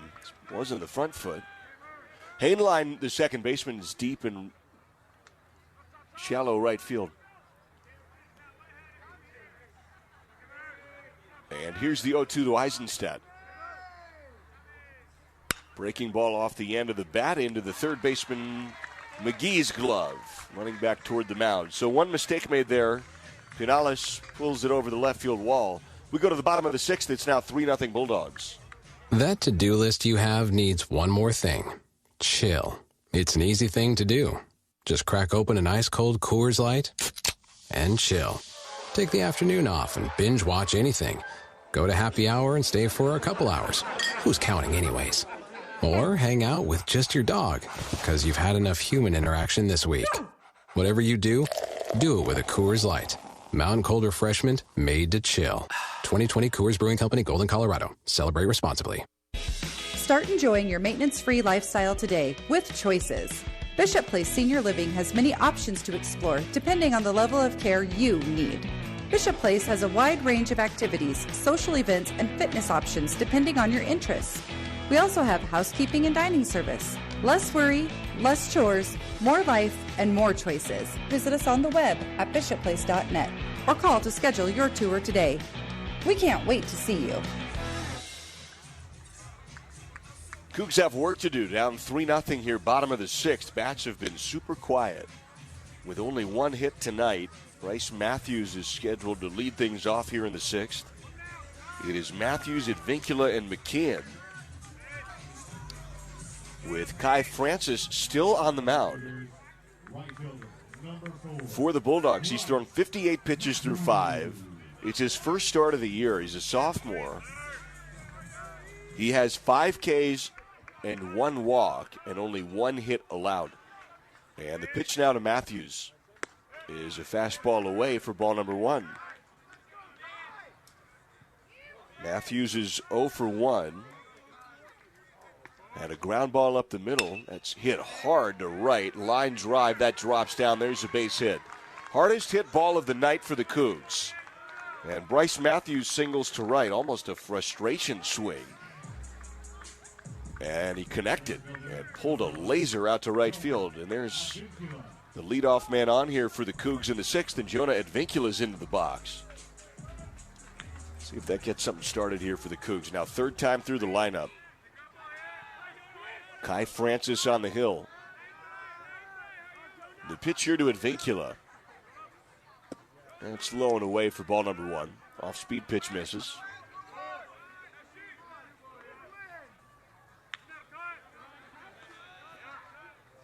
So Matthews at first base. Has 2 stolen bases this year in 3 attempts. And Francis's pitch is outside, 2-0. Off-speed pitch misses. And now maybe the Cougs are going to try to touch up Francis a bit. We'll see how long his leash is. It's been fantastic to this point. Throw to first. Matthews gets back. I was wondering. I thought Francis might throw to first. That's a very healthy lead by Matthews. When I mentioned his stolen base total this year. Generally, when the lead's that large, the throw to first is just automatic. Here's the 2-0. Grounded right side of the infield base hit. Matthews will hold on at second base. And the Cougs have back-to-back singles to start the 6th.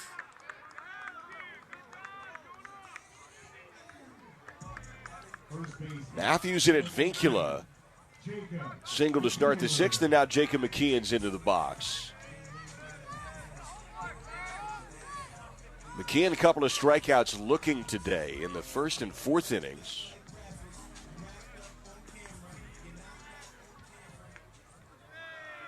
And he digs in now with 54 hits on the year, and yeah, there will be a meeting on the hill now. And the entire infield will come in, and will that do it for Francis after a couple of hard-hit singles? Yeah, it will. We'll take a pitching change break. The Cougs get Francis off the mound and are threatening here with a tying run to the plate and nobody out in the sixth. It's time to bring the big game to your backyard. With battery power made by Steel.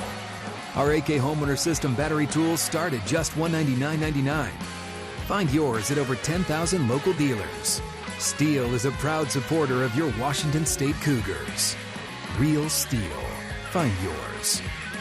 All prices S&W SRP.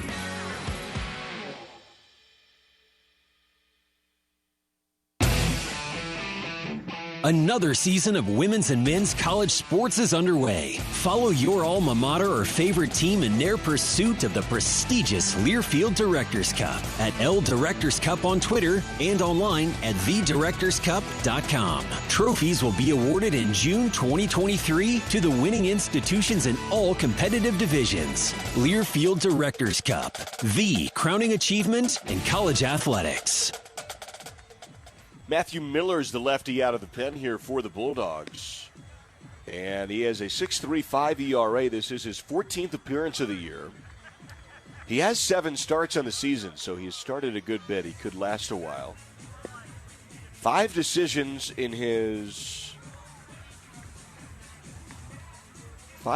of his 13 appearances. He has a 2-3 record. 39 2/3 innings, 45 Ks, 25 walks. 42 hits allowed, so he attacks the strike zone. And he is a big, tall lefty. Very different look than Kai Francis, who did extremely well. Francis is responsible, is on the hook for the 2 base runners on. As Jacob McKeon digs into the box now. So Matthews is on second, Advincula is on first. And it's a lefty out of the Bulldog pen.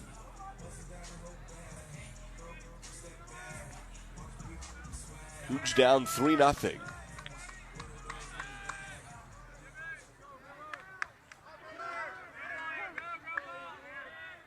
Miller's first pitch coming here to McKeon.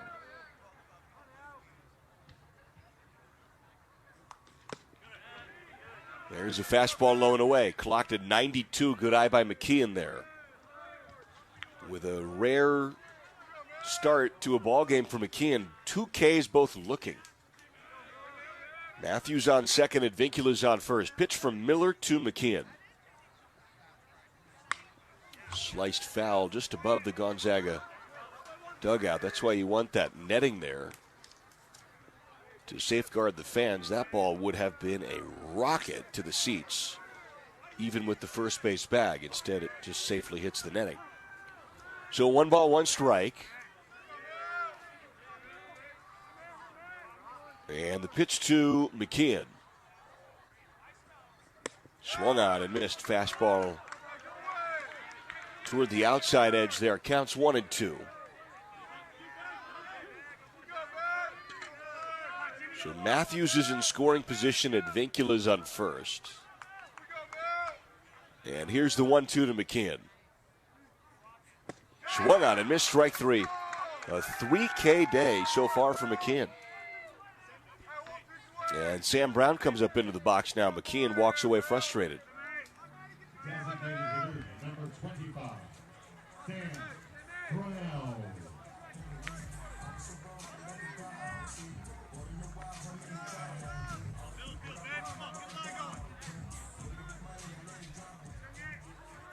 Brown singled back in the fourth. He's 1 for 2.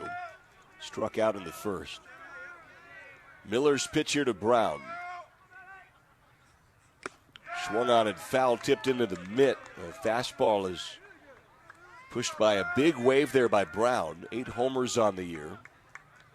.383 average, fourth in the pack coming into today. Runners on first and second. Here's the 0-1 to the lefty, Brown. There's a strike, fastball, outside corner. Counts 0-2.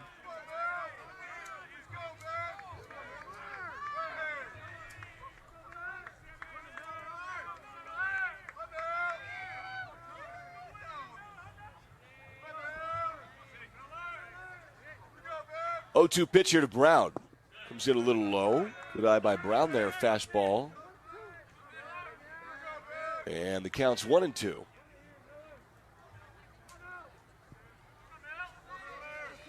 Matthews on second and Vincula's on first. Miller's 1-2 pitch now to Brown. Strike three, outside corner. A late strike three call. Rings up Sam Brown. And Brown has the second out recorded here in the sixth. Miller has struck out now. McKeon and Brown, very hard to do. Back to back. Happened in the first inning and now the sixth. And here's Kyle Russell into the box.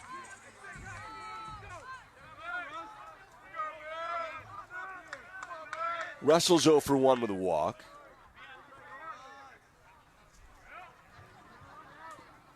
Miller's pitch is fouled off first base line. Counts 0-1.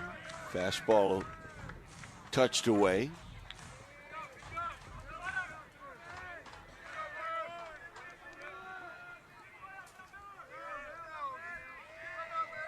.01 with 2 on and 2 outs to Russell.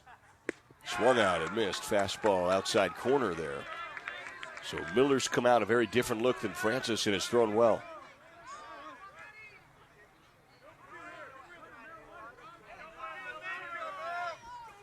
Matthews on second and Vincula first.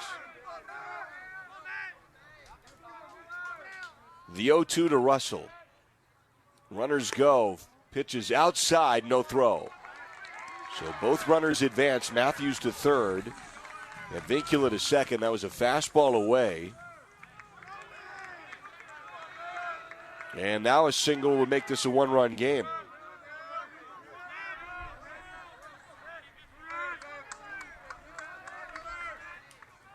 The 1-2. Foul tip into the mitt. Strike three. He held on to it, and that strands 2 runners in scoring position. And that is 3 Ks out of the bullpen by Miller to retire 2 after back-to-back singles to lead off the 6th. We go to the back third of the ball game, 7th inning next. It's 3-0 Bulldogs. Boost Collaborative is a proud sponsor of Cougar Baseball and is a proud supporter of people with disabilities on the Palouse. For over 50 years, Boost Collaborative has been here to help families and their toddlers meet developmental milestones. For youth and adults, Boost provides job placement, on-the-job training, and follow-along supports. Now you can play a part in Boost's success through your donations and purchases at Palouse Treasures Thrift Store in Pullman. Boost Collaborative, empowering people with disabilities on the Palouse. Go Cougs!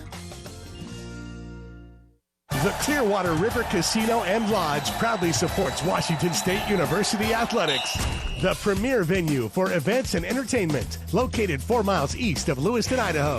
Come hit the jackpot with us, with over 600 gaming machines, saltwater pool, restaurant, and giant screens in the Stadium Sports Bar. Owned and operated by the Nez Perce Tribe, our hospitality is legendary. Stay, play, and get away with the Clearwater River Casino. Go Cougs!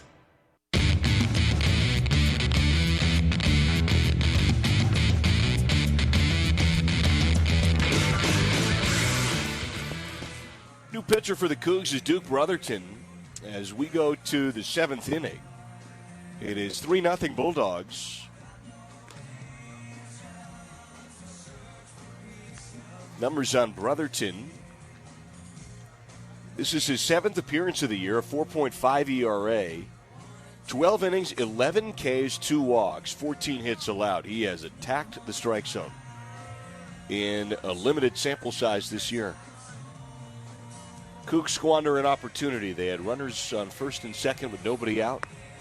Get them over to second and third with a couple of stolen bases, but 3 Ks out of the bullpen by Miller for Gonzaga shuts the threat down.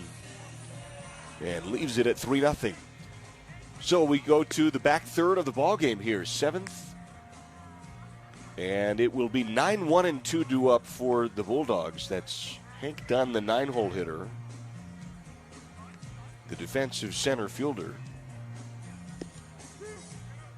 And then the leadoff man, Connor Cabalas, the shortstop, and Cade McGee, the third baseman, the 2-hole hitter for Gonzaga.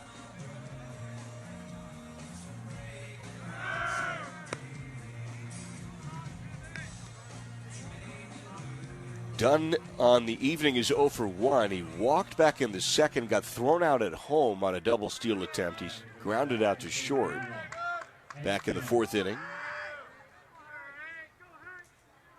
3 runs on 8 hits for the Bulldogs. Cougs are scoreless on 3 hits tonight. And here's the start of the 7th inning. It is Duke Brotherton out of the pen. And the pitch is grounded left side of the infield, a chopper to McGee. Gloves it on the infield turf, throws across. 1 up and 1 down on 1 pitch, just like that. That's what you want if you're Brotherton. And here's Cabalas now into the box. Cabalas is 3 for 3 today with 3 singles.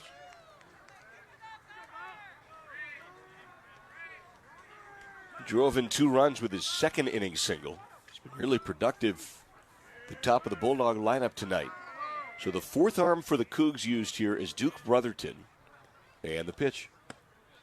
Inside fastball misses. He has a very easy flowing motion to get it up to 94. 1-0 to Cabalas.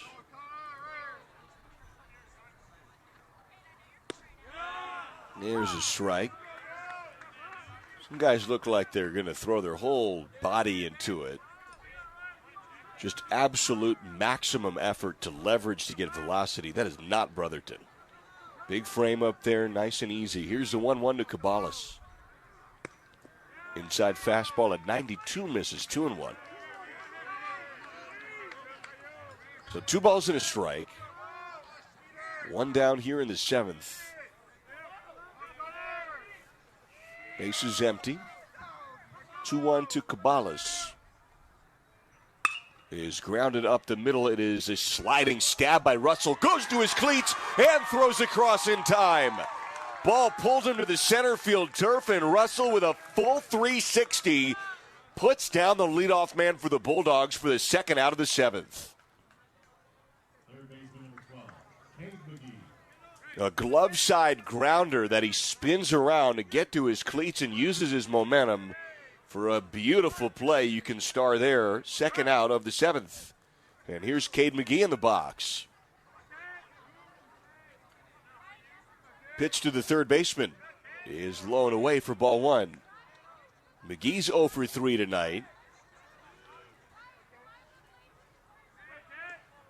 Brotherton shakes off a couple of signs. Now he's set. Here's the 1-0 to McGee. Inside, turns away from a fastball. Make that a changeup there from Brotherton. Kind of lost the handle on it. Cougs need some timely hitting. They need a 3rd out here, get to the stretch, and then some timely hits. Down 3-0 here to the Bulldogs. Brotherton, the 2-0 to McGee.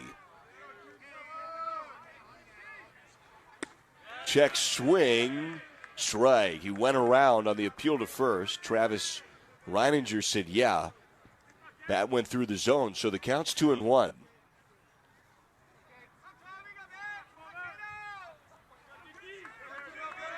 Two balls and a strike, 2 down. Brotherton's pitch is softly hit, a 1-hopper to third. McGee on 1 knee, gloves, throws across. Dug out on a backhand by McKeon. Couple of plus infield plays there for the Cougs to send the Bulldogs down in order. And Brotherton has a 1-2-3 inning. We stretch. It's 3-0 Bulldogs. Agriculture requires dedication. Dedication by farmers to strive to maximize what Mother Nature gives them to raise a profitable crop. Dedication to strive to leave the ground better for the next generation than when they started farming. I'm Ian McGregor, president of the McGregor Company. Dedication is at the core of our customers, and it's in our blood as well. We promise to remain dedicated. The McGregor Company, dedicated people who care about farm families, the environment, local communities. College sports fans now have access to hundreds of weekly podcasts that zero in on the college sports world. Now available in the Varsity Podcast Network and part of the new Varsity app. The app is free and available from wherever you get your favorite apps. Download the Varsity app today to have access to hundreds of national podcasts as well as your favorite team-focused podcasts. The Varsity Podcast Network, now available for free on the Varsity app. Download from the App Store and listen today.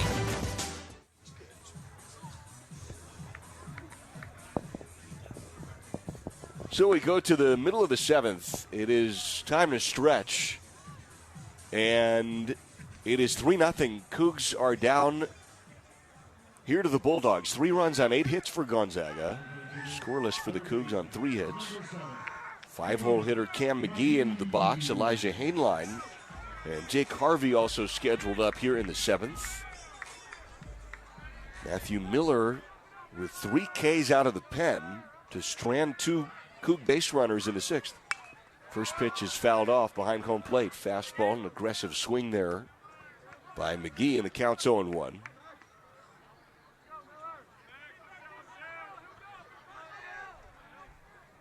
McGee, .331 average, 50 hits on the year. Miller's pitch breaks away in the turf, and the count's 1-1.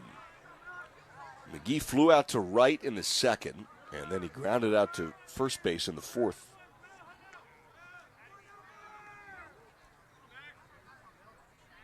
And the 1-1 now to McGee. Pitch is lifted into center field. Playable but deep for Dunn. And he can't get there. It drops down to the base of the wall. McGee rolls into second base with a stand-up double. And the Cougs have a runner in scoring position to start things off in the 7th. That's the first extra base hit of the ballgame for the Cougs. A hard hit double to left center for Cam McGee, and now Elijah Hainline, the 6-hole hitter, digs in. As the Cougs are trying to touch up the Bulldogs and get on the board. 4th hit of the game for the Cougs there. Nobody down here in the bottom of the 7th. Leadoff man on second base. The pitch to Hainline. Miller steps off and throws to second. Pinales was there to apply the tag. McGee back in time easily. Hainline with a .309 average and 10 dingers on the year. Pitch to the second baseman from Miller. Swung on and missed, and he wanted 11th homer of the year there. That was a big cut by Hainline. McGee a couple of steps off of second. The 0-1 to Hainline. Inside, a lot of movement on that off-speed pitch. Ball number 1 stopped by the catcher, Sampiri, on the third base side of the dish. So the count's 1-1. And the pitch. Fastball a little low and away. Counts 2-1. Good eye by Hainline there in a close pitch. McGee with a short lead at second. Nobody out. The 2-1. Grounded left side of the infield. That is through for a base hit. And waving him home is Jake Valentine. And McGee stands up and pounds the plate. And the Cougs are on the board. An RBI single for Elijah Hainline to make it 3-1 with nobody out.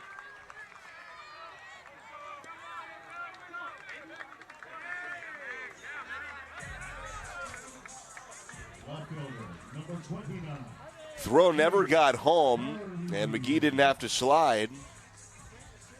And so it is 3-1 now, and Jake Harvey's into the box. Now he's the tying run. And Miller's pitch to Harvey is very high all the way to the backstop and wild as Hainline goes over to second base. So the Cougs really are in business now with a runner in scoring position, nobody out. 1 run's already come across.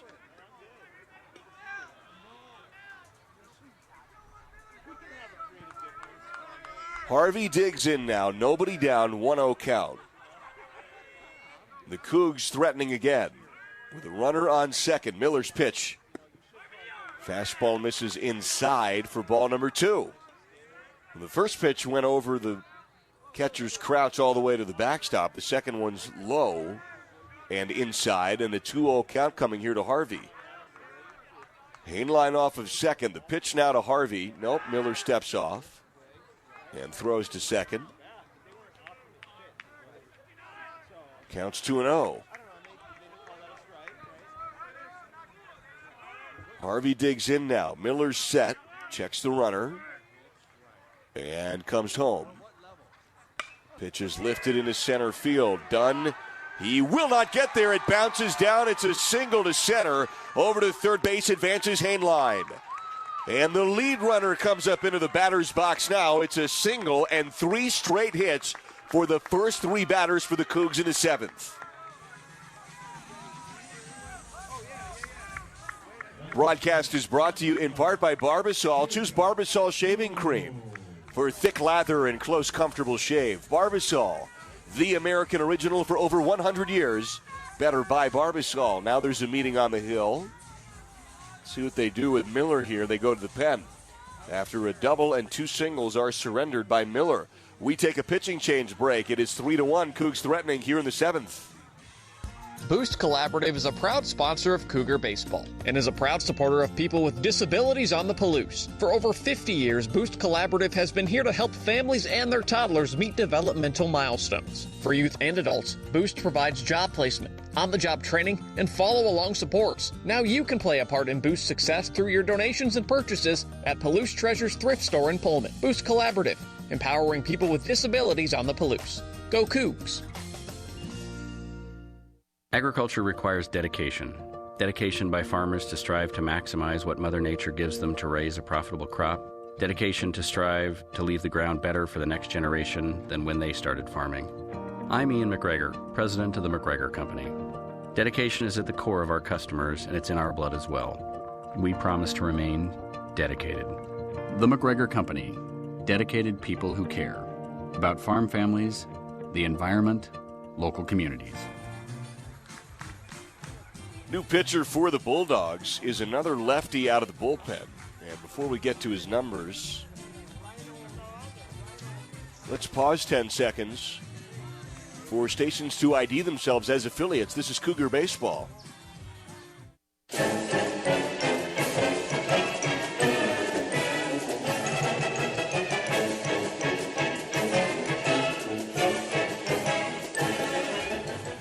Bradley Mullen is the lefty out of the pen. 6'3", 220 lefty, redshirt junior from Chino Hills, California.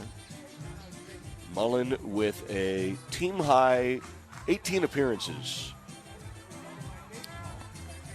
4.58 ERA.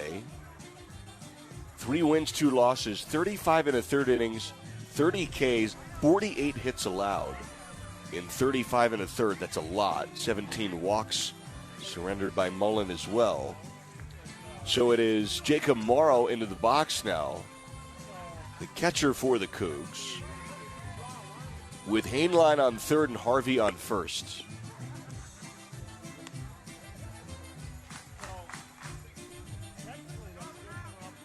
And here is Morrow walking up into the box.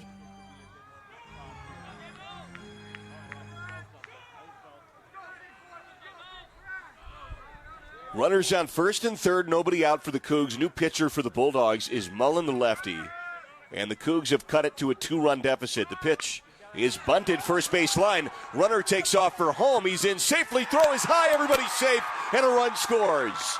Mullen fielded it first base side of the hill and threw it too high, and Calmer has to take his cleat off the bag. It's an RBI bunt single for Jacob Morrow, and it's 3-2.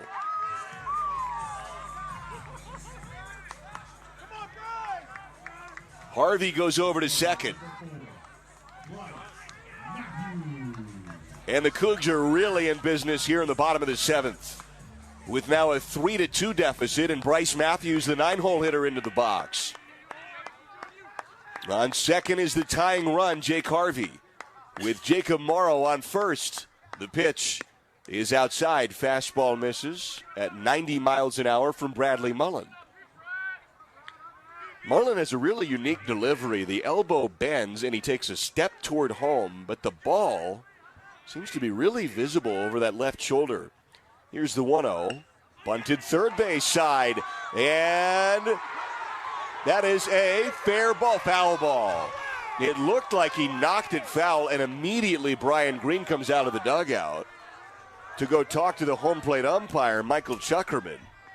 It was ruled foul, but the third baseman, Cade McGee, put the glove on the ball. It looked like he tapped it foul while it was fair, which you can't do. And now he's having a discussion with him about it.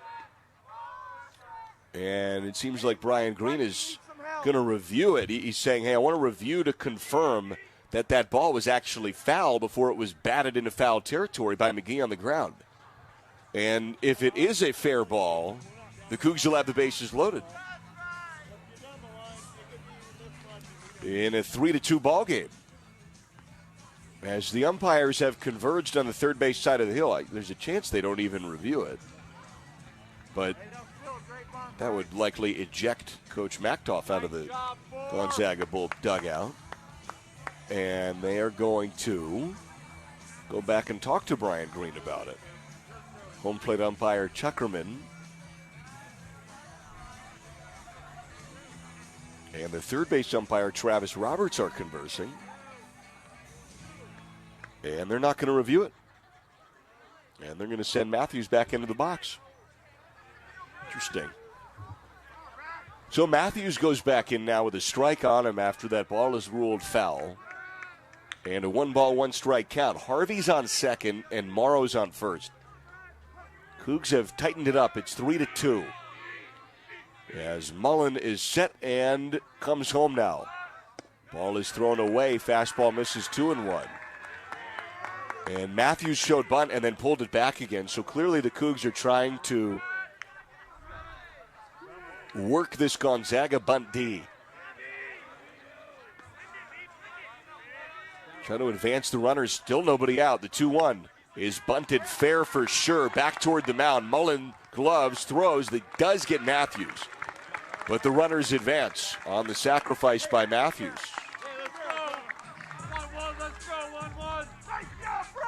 And now it's the top of the lineup here for the Cougs with the go-ahead run in scoring position.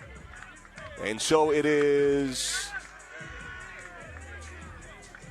Harvey on third, Morrow on second, and Advincula in the box with a righty warming up furiously in the Gonzaga pen. And here's Advincula now. He's singled back in the sixth. Runners on second and third. The pitch. Good take by Advincula away for ball number one. Breaking ball misses. Cougs and Bulldogs have split this year through the first two meetings, both in Spokane. Now this one here to decide this season series in Pullman. Here's the 1-0. Fouled back to the netting, and the count's 1-1. Inside fastball there. 1-ball, 1-strike. Advincula's 1 for 3.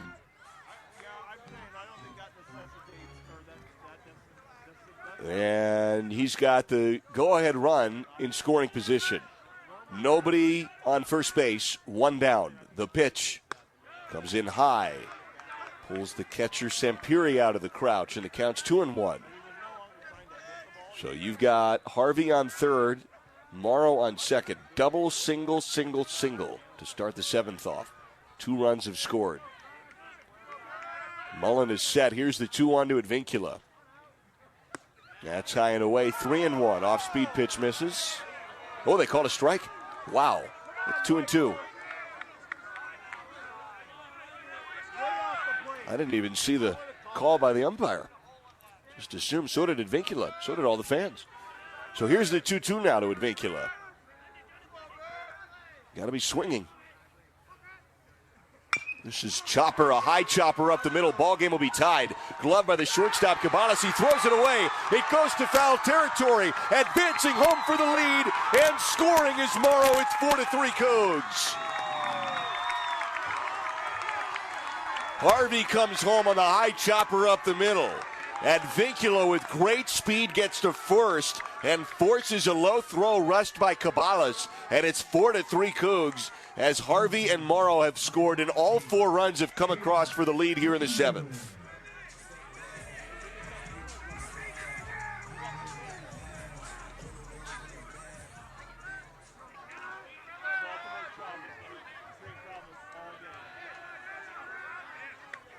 Here's Jacob McKeon into the box now. Mullen throws to first.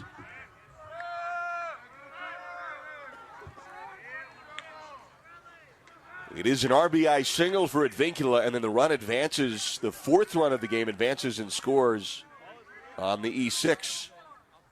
And the pitch, runner takes off for second, swing and a miss. Advincula's in and safe as the throw to second is high. 19 stolen bases on the year now for Advincula.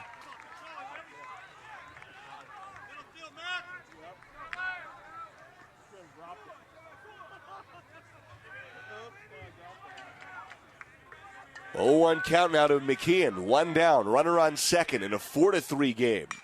Pitch is fouled off right field side, and the count's 0-2. So an off-speed pitch away, fouled off by McKeon. McKeon's had a tough night, 0 for 3, 3 Ks. Cougs threatened in the 6th, and couldn't get any across. With runners on second and third, they've gotten 4 plated here in the 7th. And here's the 0-2 to McKeon. That's a fastball way high and away. That almost gets away from Sampiri. Counts 1-2.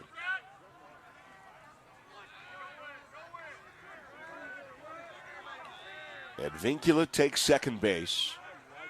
With great speed, a single will score him. The 1-2 now to McKeon. He grounds it up the middle, runners going. Advincula sprints around third.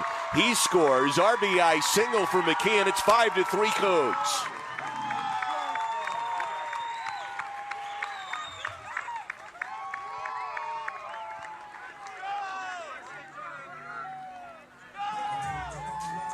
Five runs on 8 hits now for the Cougs as the bats have exploded here in the 7th. And Sam Brown comes into the box with McKeon there at first base. Still only 1 out here in the 7th.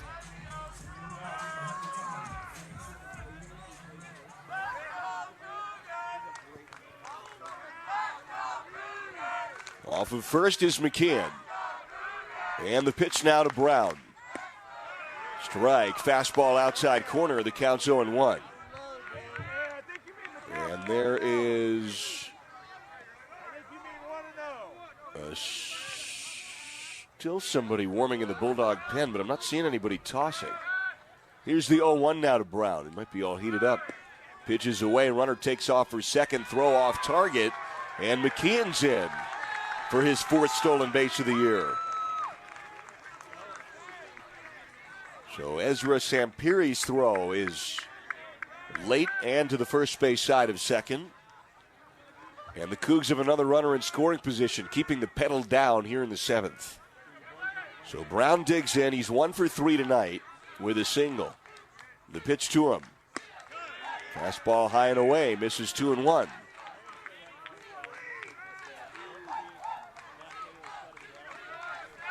The Cougs have played really good ball here at home. They're 13-5 in the year. And here's the 2-1 to Brown. That's away, 3-1. 3 balls and a strike. With McKeon at second base.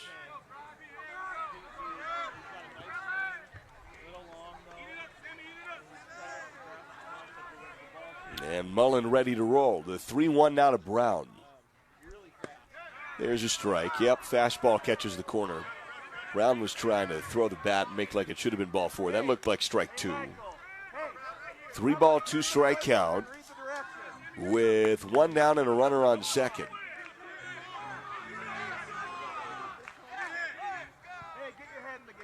And here's the 3-2 pitch coming with McKeon on second.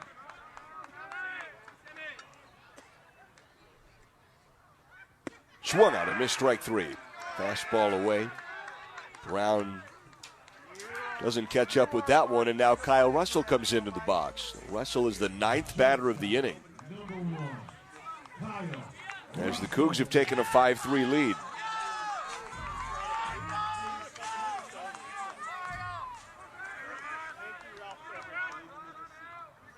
Russell walked back in the second. He's 0 for 2. And Mullins' pitch is popped up, might be playable foul territory. Calmer, the first baseman, works toward the fence and makes the grab for a 1-pitch out in foul territory, but huge damage done by the Cougs, who have taken the lead. Up 5-3 as we go to the 8th next. That to-do list you have needs one more thing. Chill. It's an easy thing to do. Just crack open an ice-cold Coors Light and chill. Take the afternoon off and binge watch anything. Go to happy hour and stay for a couple hours. Who's counting anyways? Or hang out with just your dog, because you've had enough human interaction this week. Whatever you do it with a Coors Light. Mountain cold refreshment made to chill. 2020 Coors Brewing Company, Golden, Colorado. Celebrate responsibly. It's time to bring the big game to your backyard. With battery power made by Steel. Our AK Homeowner System battery tools start at just $199.99. Find yours at over 10,000 local dealers.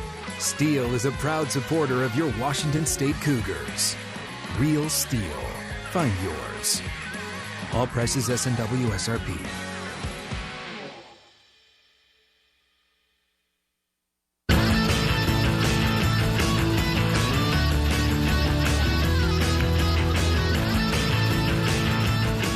Pitcher for the Cougs is Chase Grillo with 17 innings, 29 Ks, and 8 walks. He has an ERA of 7.41 on the year, 6 saves, and a record of 1-2. It's his 22nd appearance of the year. And Grillo will throw to Calmer, Stem, and Sampiri. Question is,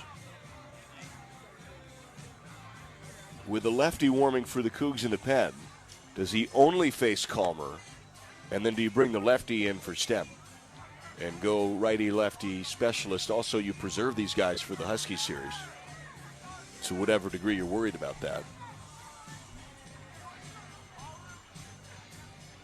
Cougs have 5 runs on 8 hits, with all 5 runs coming in the 7th.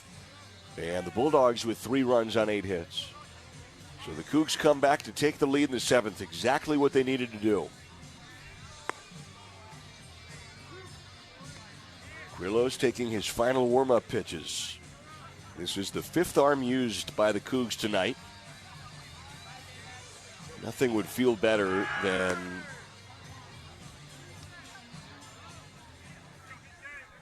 a nonchalant Grillo performance through the meat of the Gonzaga order.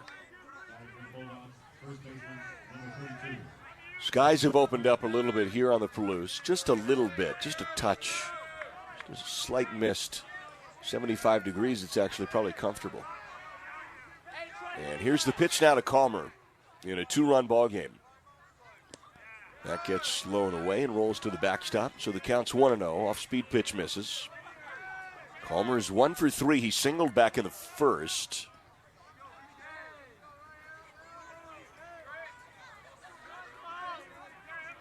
And the 1-0 now to the right-handed hitter. 364 average for Calmer. There's a strike. Breaking ball inside edge. Counts 1-1. Infield deep and straight away for Calmer.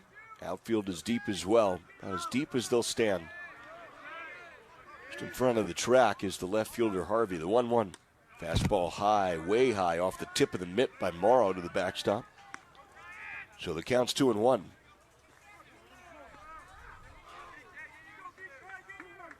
Two balls and a strike and a light mist here on the Palouse. Nothing that would threaten play. And here's the pitch to Calmer. Low and away for ball number 3. Off-speed pitch misses by Grillo. So now you want to see him come back in the zone. You do not want to put the tying run of the plate, the heart of the Bulldog lineup, with a free pass. The 3-1 now to Calmer. Fastball just misses outside for ball 4.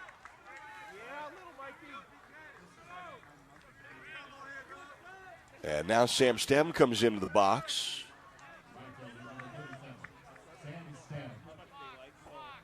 And they're going to leave Grillo out there. Stem's 0 for 3.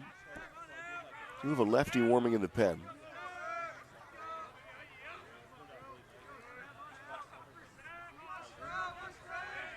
Grillo steps up to the hill. Cam McGee even with the bag at third.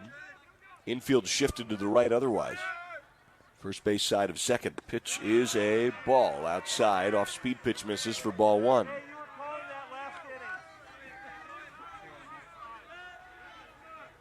One 1-0 count here to Stem with Calmer at first base.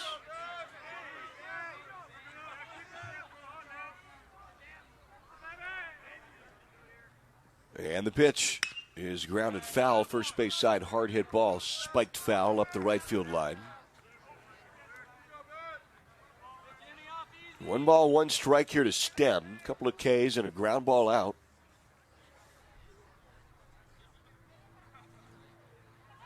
Calmer's there at first base. Nobody down here in the 8th.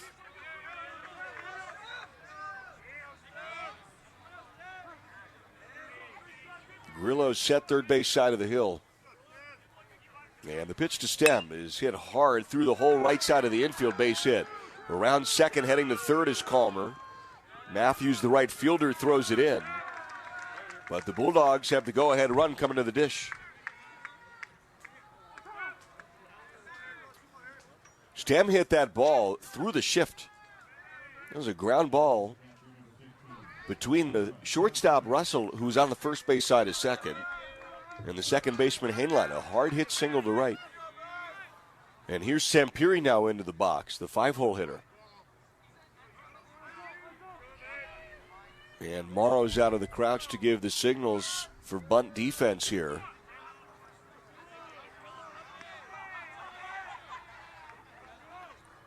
It is a 5-3 ball game.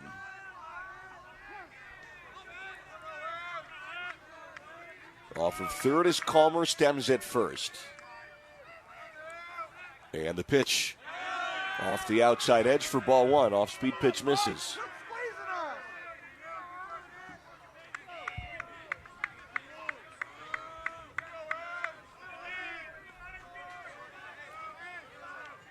Grillo's thrown 8 pitches, 3 strikes out of the pen here. Runners on the corners. Here's the 1-0 to Sampiri. There's a strike. That catches the outside edge. Off-speed pitch. Counts 1-1.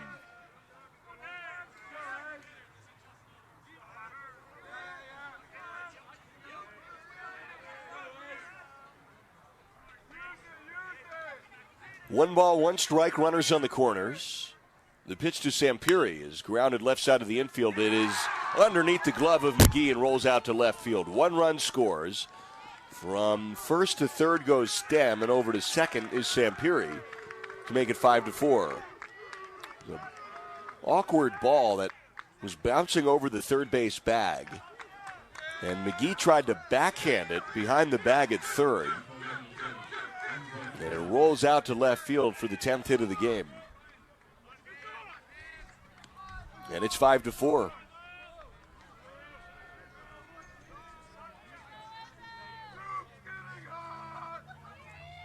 May do it for Grillo as Anthony Claggett, the pitching coach, comes out with nobody down and runners on second and third. They'll make a call to the pen. And we will take a break for the pitching change here for the Cougs. That to-do list you have needs one more thing. Chill. It's an easy thing to do. Just crack open an ice-cold Coors Light and chill. Take the afternoon off and binge watch anything. Go to happy hour and stay for a couple hours. Who's counting anyways? Or hang out with just your dog because you've had enough human interaction this week. Whatever you do it with a Coors Light. Mountain cold refreshment made to chill. 2020 Coors Brewing Company, Golden, Colorado. Celebrate responsibly. A lot goes into Washington State athletes reaching peak performance for game day, including the right nutrition. At Wilbur Ellis, we know that healthy crop performance requires the same attention to nutrition as an athlete. That's why we use benchmark data points to maximize crop productivity through nutrient efficiency. For 100 years, family-owned Wilbur Ellis has been partnering with Washington's farmers to grow healthier crops. That is the winning ag experience for Cougar Nation, locally provided by Wilbur Ellis. New pitcher for the Cougs is Cam Liss.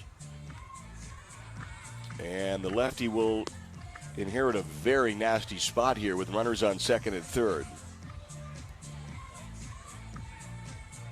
19 appearances now in the year. This is his 19th. 4.85 ERA, 13 innings, 17 Ks, 12 walks, 9 hits for Liss. Record of 1-1. And he'll throw here to Enzo Apodaca.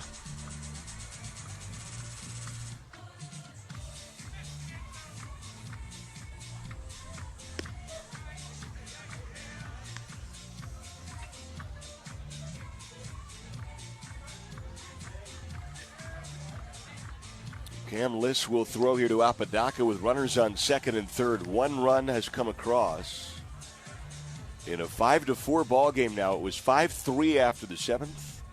Nobody out here in the 8th. Bulldogs walk, single, and then determining whether or not it's a single or an error. I think they're going to call it a single by Ezra Sampiri.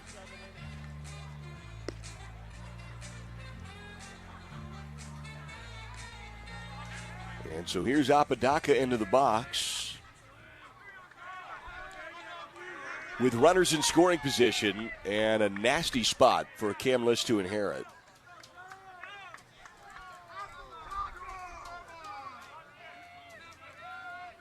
Stems on third base, Sampiri's on second.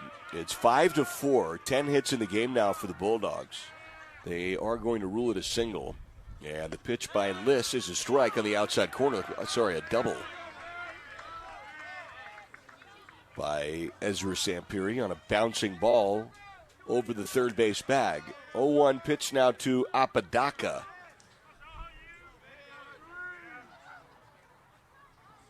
Breaking ball inside, misses off the plate for 1 ball, 1 strike.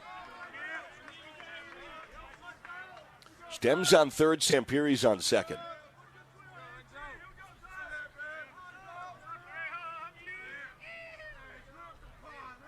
Apodaca's 0 for 3 tonight.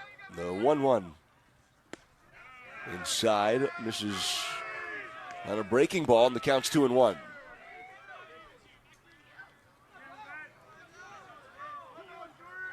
Bulldogs have answered right back after the 5-run 7th, but can Cam Liss do something special here? Here's the 2-1 of the lefty Apodaca. Check swing away, 3-1. Order, earn, enjoy. It's that easy to earn free food with My McDonald's Rewards. Get exclusive offers and rack up rewards. Download the app today. 3 balls and a strike here to Apodaca. Runners on second and third. The pitch is fouled off down the left field line. Inside fastball there, and it's all full 3-2. Liss would love a strikeout. And Xavier Pinales is on deck.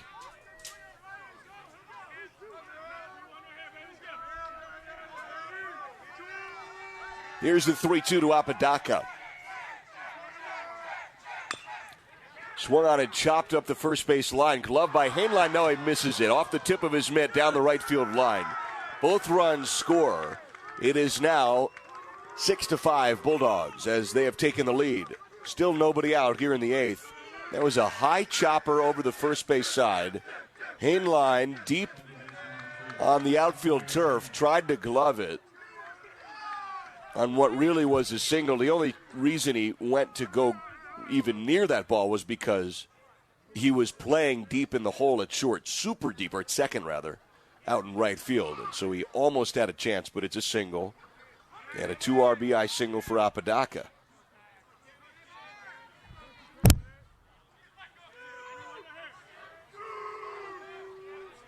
Here comes the pitch now to Pinales. Fastball away.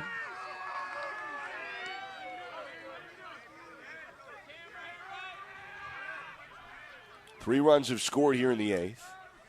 It is 6-5 Bulldogs. Apodaca with a 2 RBI single. Now Lys's pitch to Pinales. Is a fastball outside again. Bunt shown. Still nobody out here in the eighth.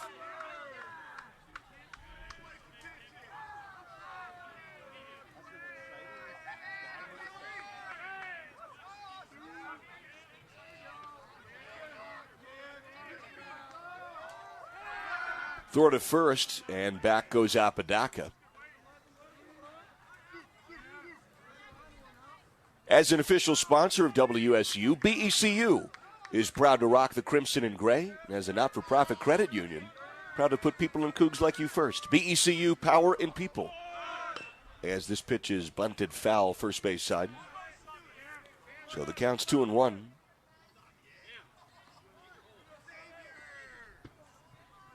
Pinales, 2 balls and a strike. 2 RBI single, those 2 runs charged to Grillo.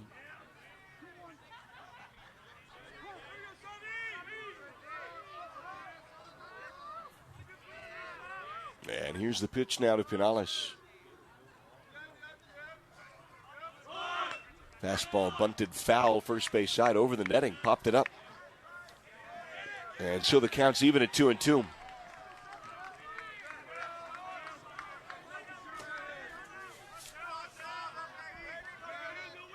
Pack standings coming into the night. Stanford, ASU, and Oregon, the top 3 teams, with the Beavers right behind, and then the Huskies in 5th.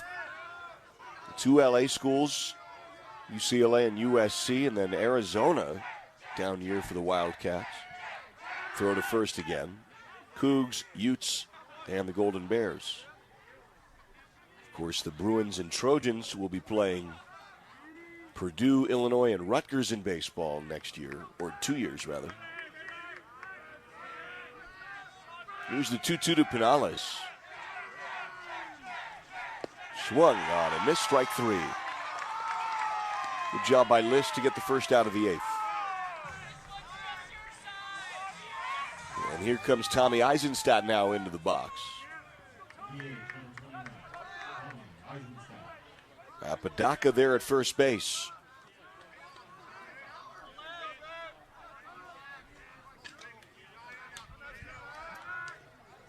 Throw to first, and back goes Apodaca.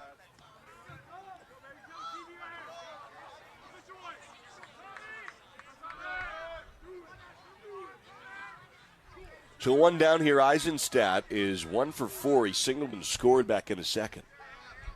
And the pitch, no, throw to first again. No tag applied here. 6 runs on 11 hits for the Bulldogs. 5 runs on 8 hits for the Cougs. Lys comes set and deals here to Eisenstadt. There's a strike.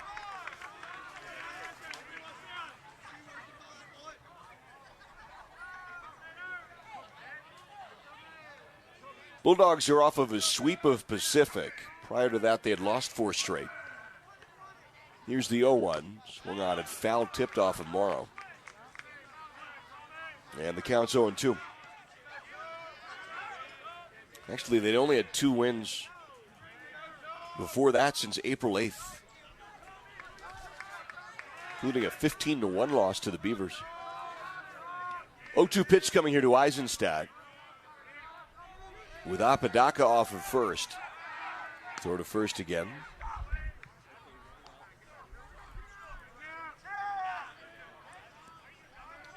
Counts 0-2 here to the lefty DH.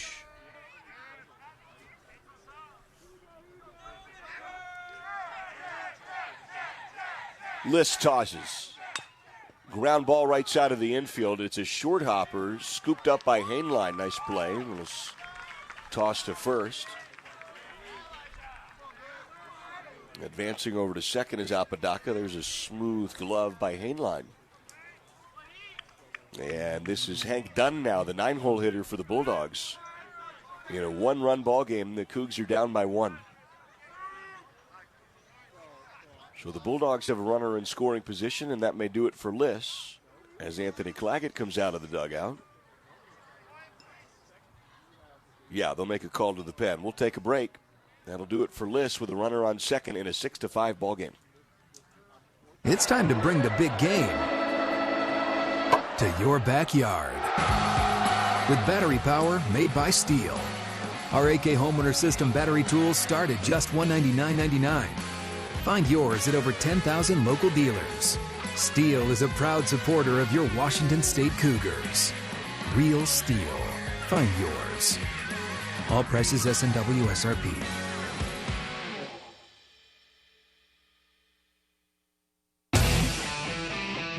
Another season of women's and men's college sports is underway. Follow your alma mater or favorite team in their pursuit of the prestigious Learfield Directors Cup at L Directors Cup on Twitter and online at thedirectorscup.com. Trophies will be awarded in June 2023 to the winning institutions in all competitive divisions. Learfield Directors Cup, the crowning achievement in college athletics. Caden Kalber's out of the pen here for the Cougs. Makes his 14th appearance of the year. Kalber, a 4.86 ERA, 53 2/3 innings, 64 Ks. Runner on second, and they're trying to see how quickly Kalber can get out of this 8th inning. And he'll throw to Hank Dunn, the 9-hole hitter for the Bulldogs.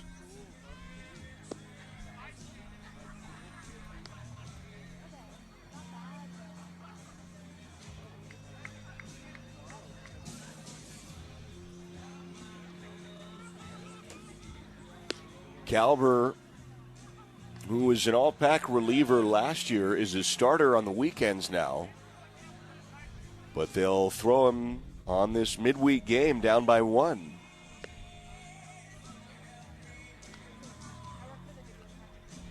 Hank Dunn, the 9-hole hitter, is due up here for the Bulldogs. He walked back in the second. He grounded out a couple of times. So you go to Kalber in a 1-run deficit, and you try to get to the bottom of the 8th to get the lead back. On a very warm, now slightly wet evening here at Bailey Brayton Field. There was a little bit of a drizzle coming down before. I think it's still just barely coming down. Some of the fans have stayed here in attendance. Hoods, poncho on there behind the first base side. And Kalber has taken his final warm-up pitches. So here is Hank Dunn, the center fielder for the Bulldogs. And in a 6-5 ball game, it is Caden Kalber out there on the hill with a runner on second, and that is Enzo Apodaca.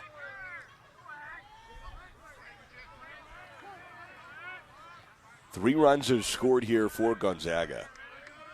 And the pitch to Dunn. Bounces in low for ball 1. Really what Kalber wants to do, he's a ground ball pitcher. And he wants to get Dunn to ground out as soon as possible, get as few pitches on his arm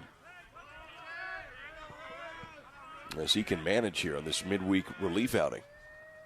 Here's the 1-0 now to Dunn. Strike, slider outside corner, and the count's 1-1.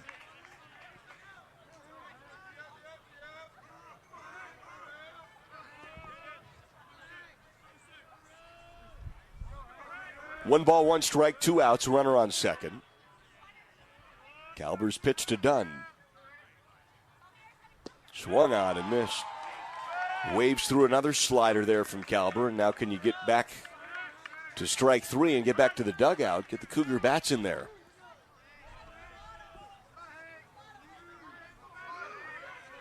Off of second is Apodaca. The 1-2 now to Dunn. Check swing, little grounder to first. Gloved, fair by McKeon, and he taps the bag. Job well done by Kalber. Bottom of the 8th next. Cougs down 6-5.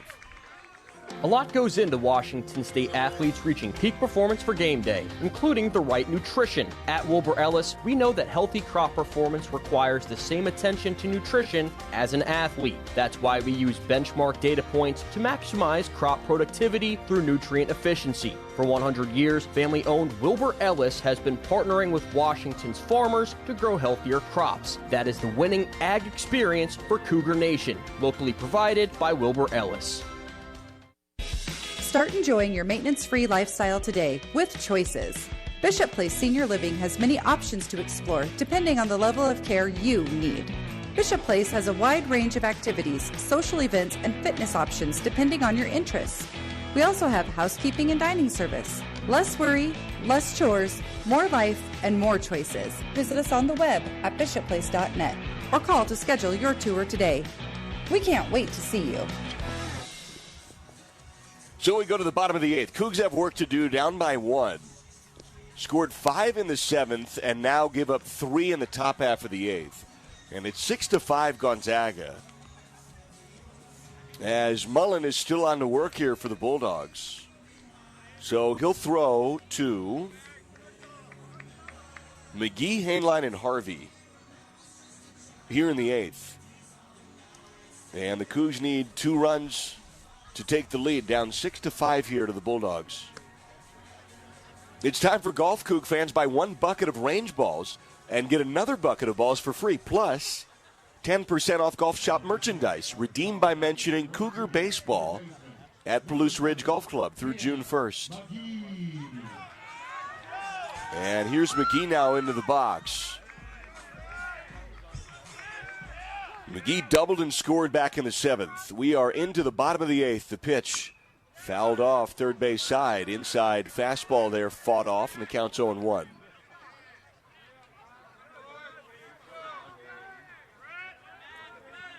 Oh, 0-1 count here to McGee.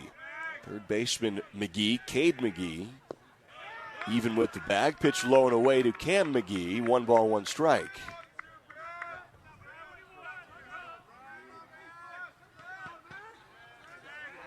The 1-1. Fouled off third base side again. Another fastball to McGee. And the count's 1-2.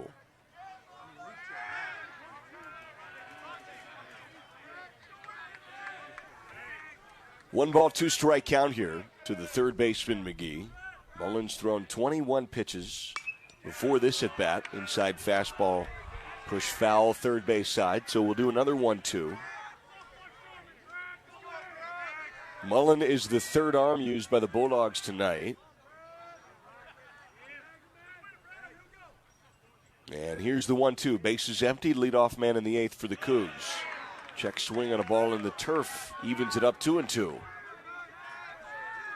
Good job by McGee to hold up there. Here's the 2-2 now to Cam McGee. Fastball misses outside. Count is full, 3-2.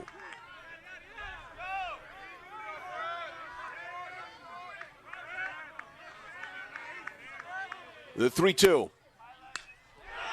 Foul ball, low fastball that time. McGee touches it third base side.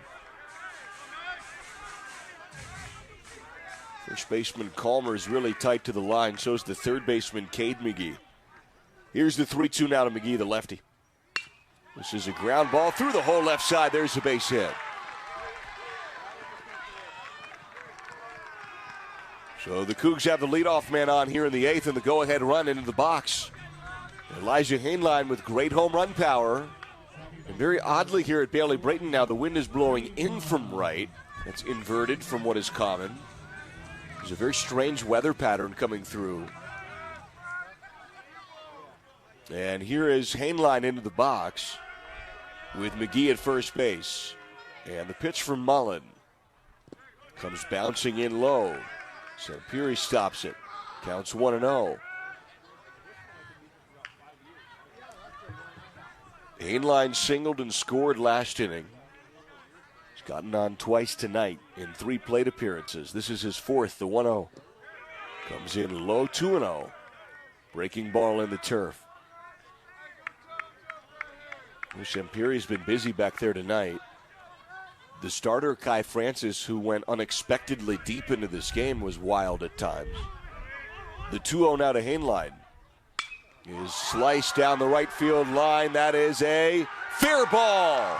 Bounces all the way to the wall. Around second and to third is McGee. He's waved home. The throw on the relay is not in time. Game is tied on RBI double by Elijah Hainline.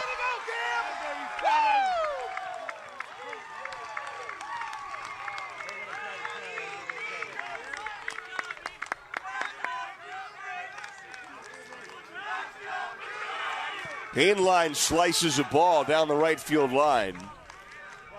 And all the way from first to score comes McGee as the umpires have converged first base side of the hill. And they'll review to see if the tag was applied. The throw was in time. It was a bang-bang play.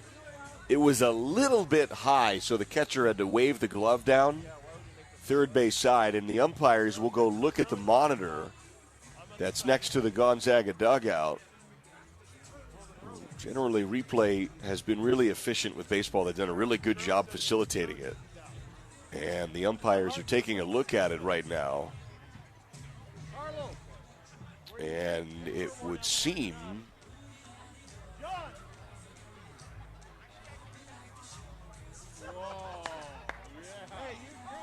as the umpires are checking it now, by the naked eye, to be a really close play. But it's one of those deals where it comes down to the fingertip, just a fraction that can make all the difference. So they're still checking the monitor there. That was Hainline who hit a ball that was slicing toward the line. No chance for Sam Stemmen right to get to it. Asked Brian Green what he thought of replay so far on the year, and he said it's been great, really good. They've been pretty quick with it. You want to get the calls right. It's a little disconcerting that it's taking this long. They're giving it a good look on the monitor. Generally, that means there's a chance they overturn it. Clearly, it's not definitively confirmed. That might make all the difference here.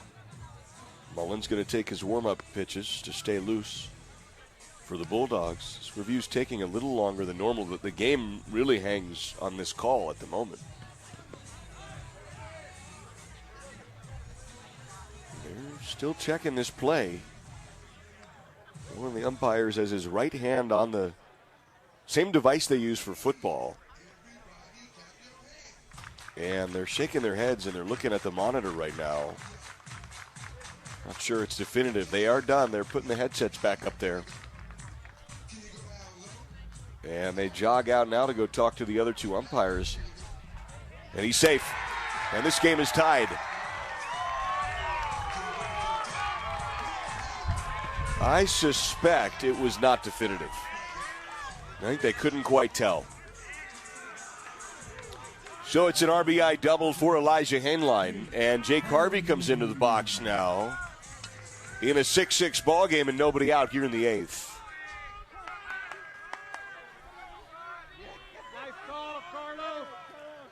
Here's the pitch to Harvey. Bunted fair down the third base line, bobbled by the pitcher. Mullen, he throws it away. Around third and coming home to score is Hainline. Ball way down the right field line. It's 7-6 Cougs.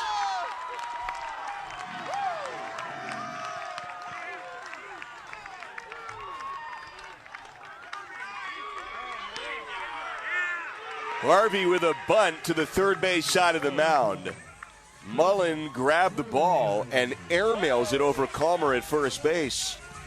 Way up the right field line. An easy score for Hainline on the throwing error. And over to second base goes Harvey. And now Jacob Morrow comes up into the box. Morrow's 1 for 3 today. Cougs back on top. Nobody out. Pitch comes in low for ball number 1. 1-0 count to Morrow now, who singled and scored back in the 7th.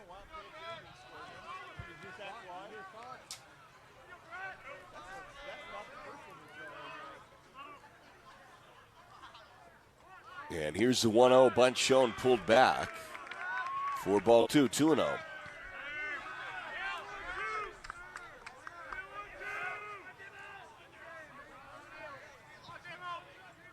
Off of second is Harvey. Nobody down here in the 8th. Mullins pitch. Fastball outside, 3-0. And now if you're Morrow, you're definitely taking. How long is the leash on Mullen here? Mullen has thrown 20 strikes and 32 pitches before this at bat. So 35 pitches now, the pitch. Ball 4. Fastball low and away. 4-pitch walk to Morrow. And here's Bryce Matthews into the box now.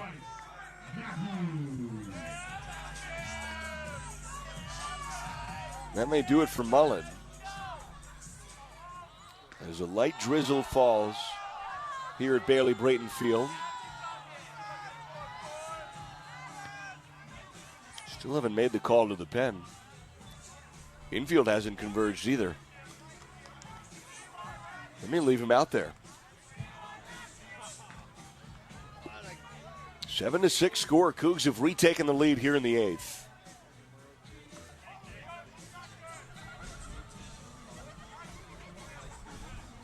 They're going to leave him out there. And he's going to throw here to lefty Matthews and then lefty Advincula. That's probably why they've got him up there. The Cougs actually go lefty, lefty, righty, lefty. So 3 of the next 4 batters scheduled up here for the Cougs are lefties, and Brian Green's going to call time and bring the base runners, bring the offense together to talk down the third base line. Nobody down here in the 8th. 2 more runs have scored. Cougs have runners on first and second. 3 more hits here in the 8th. 11 hits in the ball game. All 7 runs for the Cougs have come over the last 2 innings.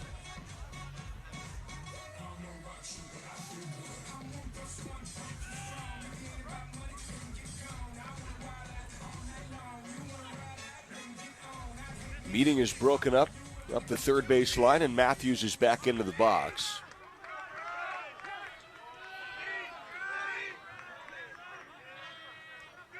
And here's Mullen now with the pitch to Matthews. Bunt is placed down the third base line, just foul. Third baseman Cade McGee was eyeing that one all the way toward the third base bag and then became pot committed. If that had stayed fair, that would have been a single. And it just a couple of feet before the bag curved out of play. So it's an 0-1 count to Matthews, who may test this bunt defense of the Bulldogs again.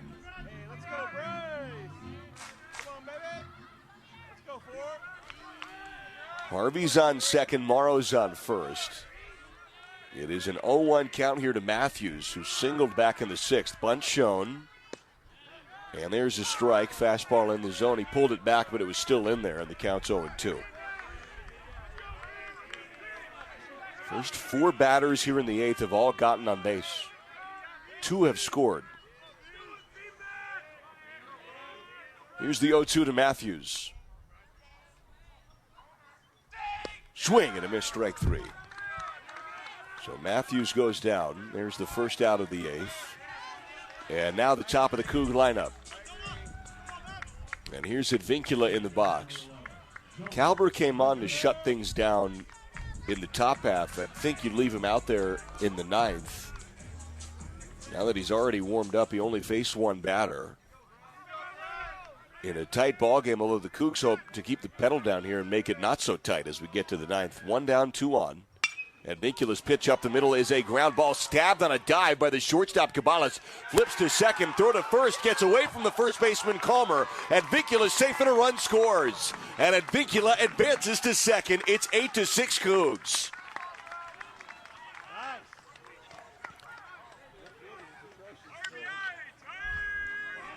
So Harvey scores. Morrow's put out at second base on a beautiful diving play. Advincula gets to first on a fielder's choice and then advances to second on a throwing error. It has been an error-riddled defense tonight for the Bulldogs. That's their 4th of this ball game. And on second base is the speedy Advincula in an 8-6 game. Here's McKeon now. Pitch is swung on and missed. High changeup. And McKeon is 1 for 4. Singled back in the 7th. Drove in a run. 2 down here. 3 runs have scored in the 8th. The pitch to McKeon. Swung out and missed. Low off-speed pitch there. McKeon waves through. Wind starting to pick up a little bit. Still blowing in. 0-2 count here to McKeon. Nobody warming in earnest in the Bulldog pen. They might all be heated up already. Here's the 0-2. Comes in bouncing low. There were a couple of arms tossing in the Bulldog pen. They're still up, but they're not throwing. I suspect they could go to them if they chose to. 1 ball, 2 strike count.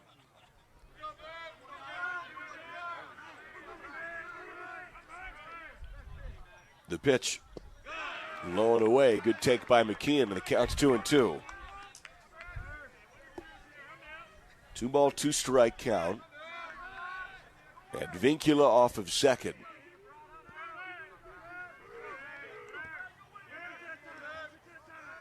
Mullins set and delivers here to McKeon. Hit hard into the gap in left toward the scoreboard. It bounces down and rolls to the wall. Advincula races around third and scores. McKeon with an RBI double to make it 9-6 Cougs.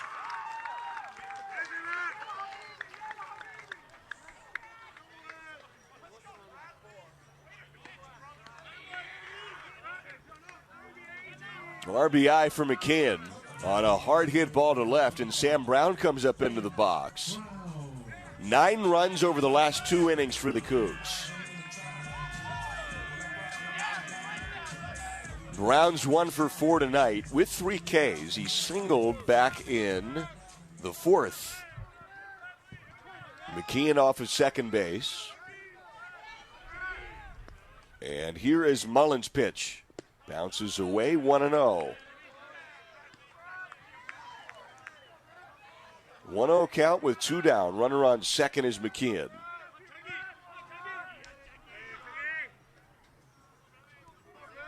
Mullins set and deals here to Brown.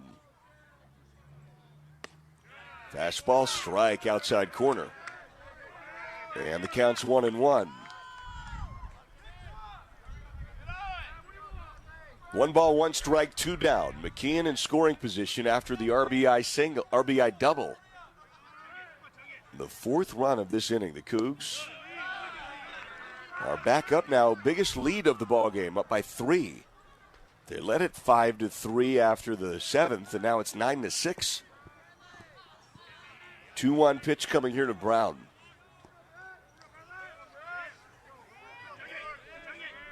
And Mullen comes home. That's away. 3-1. Fastball misses. Where the Bulldogs are really hesitant to pull Mullen out of the game. They want to go Mullen all the way here to try to maybe preserve some of their bullpen for the weekend. And here's the 3-1. Low ball 4.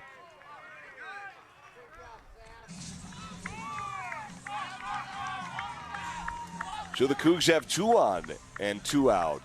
And that may do it for Mullen. Yeah, they'll make a call to the pen. And a frustrated walk to the mound. We'll take a break. It's 9-6 Cougs. Boost Collaborative is a proud sponsor of Cougar Baseball and is a proud supporter of people with disabilities on the Palouse. For over 50 years, Boost Collaborative has been here to help families and their toddlers meet developmental milestones. For youth and adults, Boost provides job placement, on-the-job training, and follow-along supports. Now you can play a part in Boost's success through your donations and purchases at Palouse Treasures Thrift Store in Pullman. Boost Collaborative, empowering people with disabilities on the Palouse. Go Cougs! Agriculture requires dedication. Dedication by farmers to strive to maximize what Mother Nature gives them to raise a profitable crop. Dedication to strive to leave the ground better for the next generation than when they started farming. I'm Ian McGregor, president of the McGregor Company. Dedication is at the core of our customers, and it's in our blood as well. We promise to remain Dedicated. The McGregor Company. Dedicated people who care. About farm families, the environment, local communities.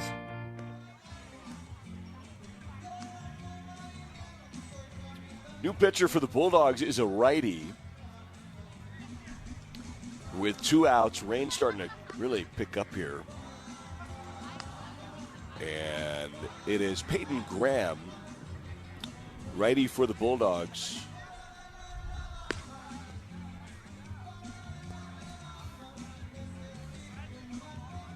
Graham on the year. Let's get you his numbers. See what he's doing here. Graham, the righty for Gonzaga, with a 14.19 ERA. 0-4 record. 9 appearances, 1 start, 19 2/3 innings, 34 hits allowed, 22 walks, 23 Ks. So he is attacking the zone, but he has given up a lot of runs. And he will throw here to Kyle Russell. Yeah, Russell's coming up into the box. Rain really starting to come down. There are some hardcore fans not budging. Could be a little dicey hour or so here on the Palouse, because that's how we roll.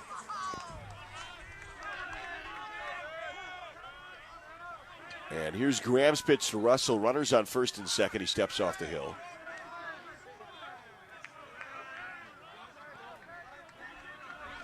9-6, Cougs have the lead. Here's Graham, third base side.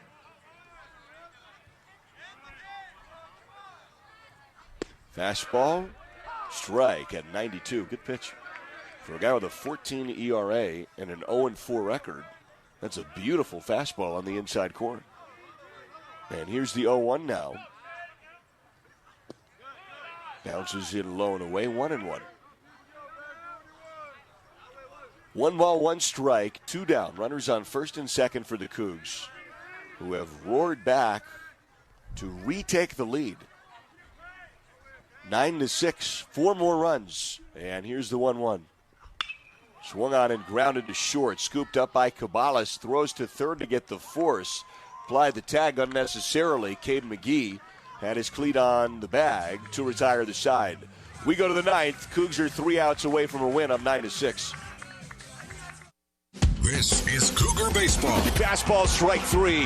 A 3-pitch K for Hawkins. Back to the scoreboard. It is long gone. McKeon gives it a ride. Join us all conference season as Brian Green and the Cougs look to make more noise in the Pac-12. Backhand stab by Russell. Sidearm to second for 1. The turn to first. Double play. Follow along all spring on your home for Cougar Baseball. The Washington State Sports Network from Learfield. Boost Collaborative is a proud sponsor of Cougar Baseball and is a proud supporter of people with disabilities on the Palouse. For over 50 years, Boost Collaborative has been here to help families and their toddlers meet developmental milestones. For youth and adults, Boost provides job placement, on-the-job training, and follow-along supports. Now you can play a part in Boost's success through your donations and purchases at Palouse Treasures Thrift Store in Pullman. Boost Collaborative, empowering people with disabilities on the Palouse. Go Cougs!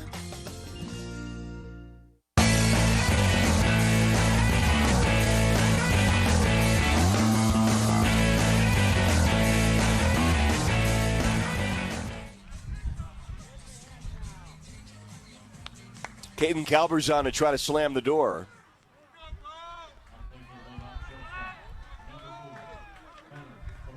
As the rain is really starting to come down here, Connor Cabales is the leadoff man for the Bulldogs. Cabales, Cade McGee, and Brian Calmer. 1, 2, and 3 do up here. Top of the order. Caden Calber's on there, up 9-6 the Cougs are. On now a rainy night here in the Palouse. The pitch to Cabales.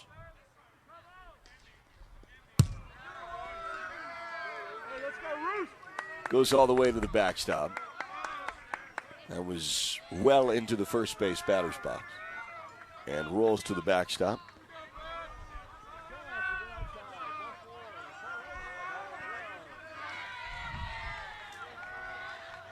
And here's the 1-0 now to Cabales. Rolls Back to the backstop again, first base side.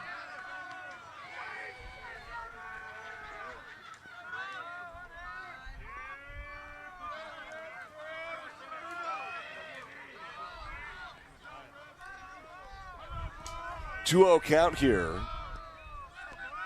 to Cabales. There's a strike. Fastball pumped in there from Calber. That's more like it.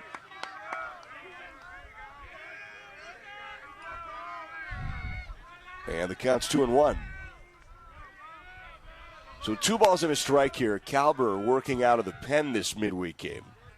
And the pitch to Cabales is grounded up the middle. There's a base hit. On a 2-1 pitch right up the middle. So Cabales has a single here in the 9th. And Cade McGee is up into the box.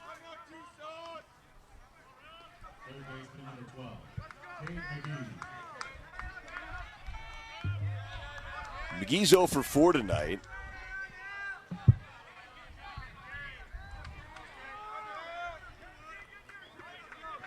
Calber is a ground ball pitcher, and the Cougs would love a double play. And that's the goal here. Here's the pitch now to McGee. Runner on first, up by 3. Slider away from the righty is outside for ball 1.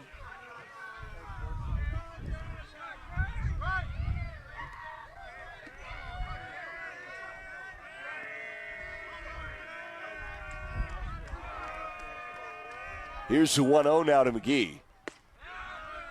There's a strike. And the count's 1-1.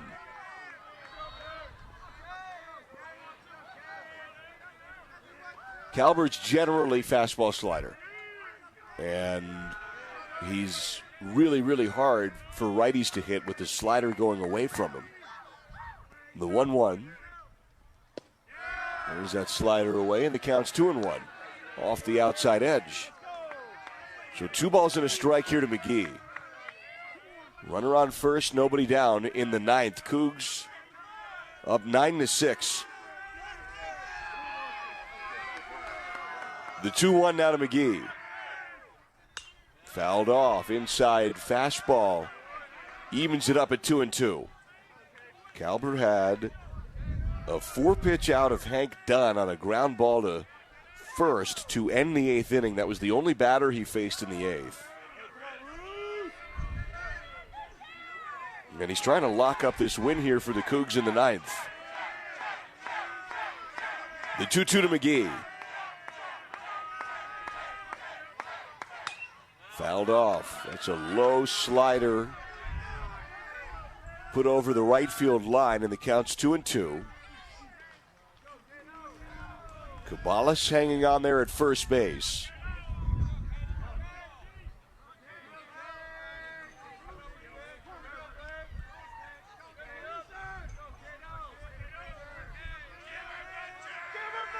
Here's a 2-2 to McGee. Calber comes home. Swung on and grounded foul, third base side. Job by McGee to stay alive. Calber trying to punch him out with a slider there. Cabales singled up the middle to start. Wind continues to blow in from right. Here's the 2-2 to McGee.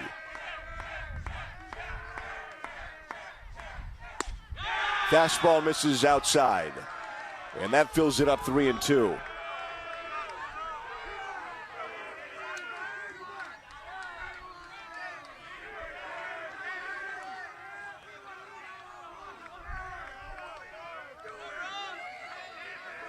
Three ball, 2 strike count. Cabales off of first. The pitch here to McGee. Swung on and hit hard, foul down the left field line. Barreled over the Cougar bullpen. And so we'll redo the 3-2.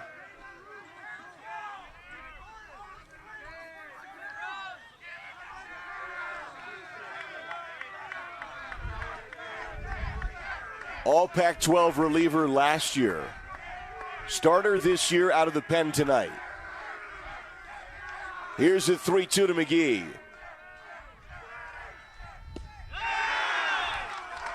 Slider low, ball 4.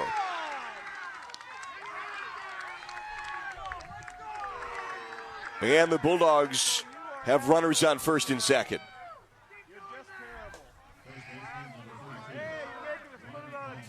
Top hitter in the Bulldog lineup is into the box. Brian Calmer with runners on first and second. And Anthony Claggett's going to come out of the dugout now and talk to Caden Calber and maybe give him a hook. See what he does here with Calber. Looks to the bullpen. Now walks all the way up there, and I think he'll leave him out there and just confirm the plan here in a 9-6 ball game. Let's pause 10 seconds for stations to ID themselves as affiliates. This is Cougar Baseball.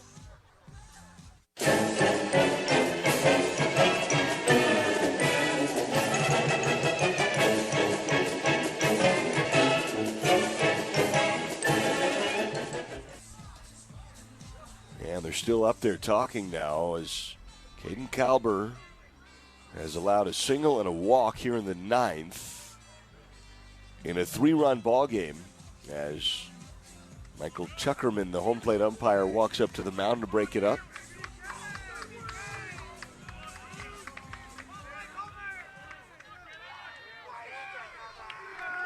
Runners on first and second. Calmer in the box.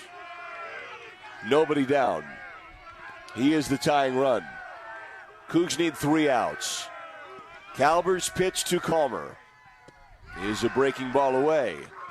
Now, some of that discussion might have been, don't give Calmer anything to homer. He has 12 on the year, by far the most in the Bulldog lineup. Sam Stem protecting him in the on-deck circle has good power, but Calmer has great power. 2 on and nobody out. The pitch grounded left side of the infield, scooped up by McGee, taps to third, throws to first on 1 up in time, double play. Cam McGee with the force of the tap of the bag at third base, and on a leap up into the air, throws it all the way across the diamond. And the Cougs are 1 out away. Cade McGee advances to second.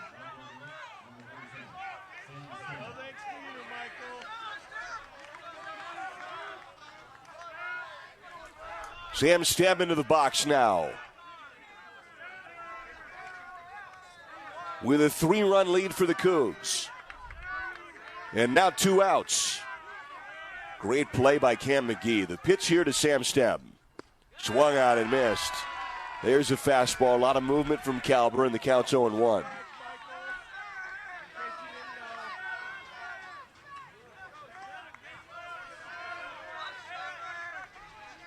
The 0-1 count now to the lefty Stem. 2 outs, runner on second. Off the end of the bat, fouled back, strike 2. And a strike ends the ball game.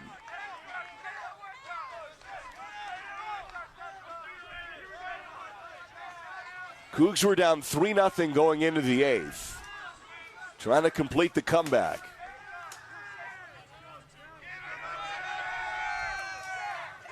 The 0-2 to Stem. Outside, fastball misses. And the count's 1-2.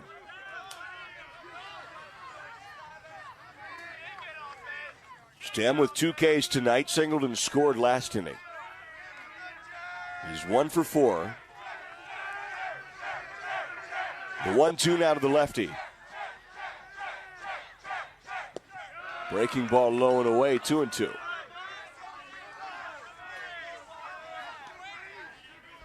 Two balls and 2 strikes. Runner on second is McGee.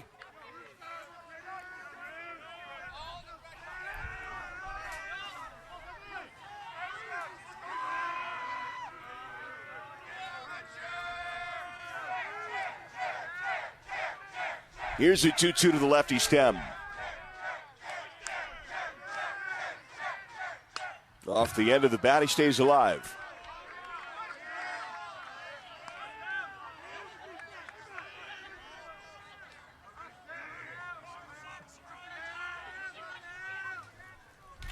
2-2 count, 2 down. Runner on. Cougs are a strike away. The pitch here to Stem. Swung on, popped up, playable. Will barely leave the infield, if at all. Left side. McGee glides toward the outfield, makes the play at his left shoulder. And the Cougars, with the comeback win, beat the Bulldogs 9-6 and take the season series over Gonzaga 2-1.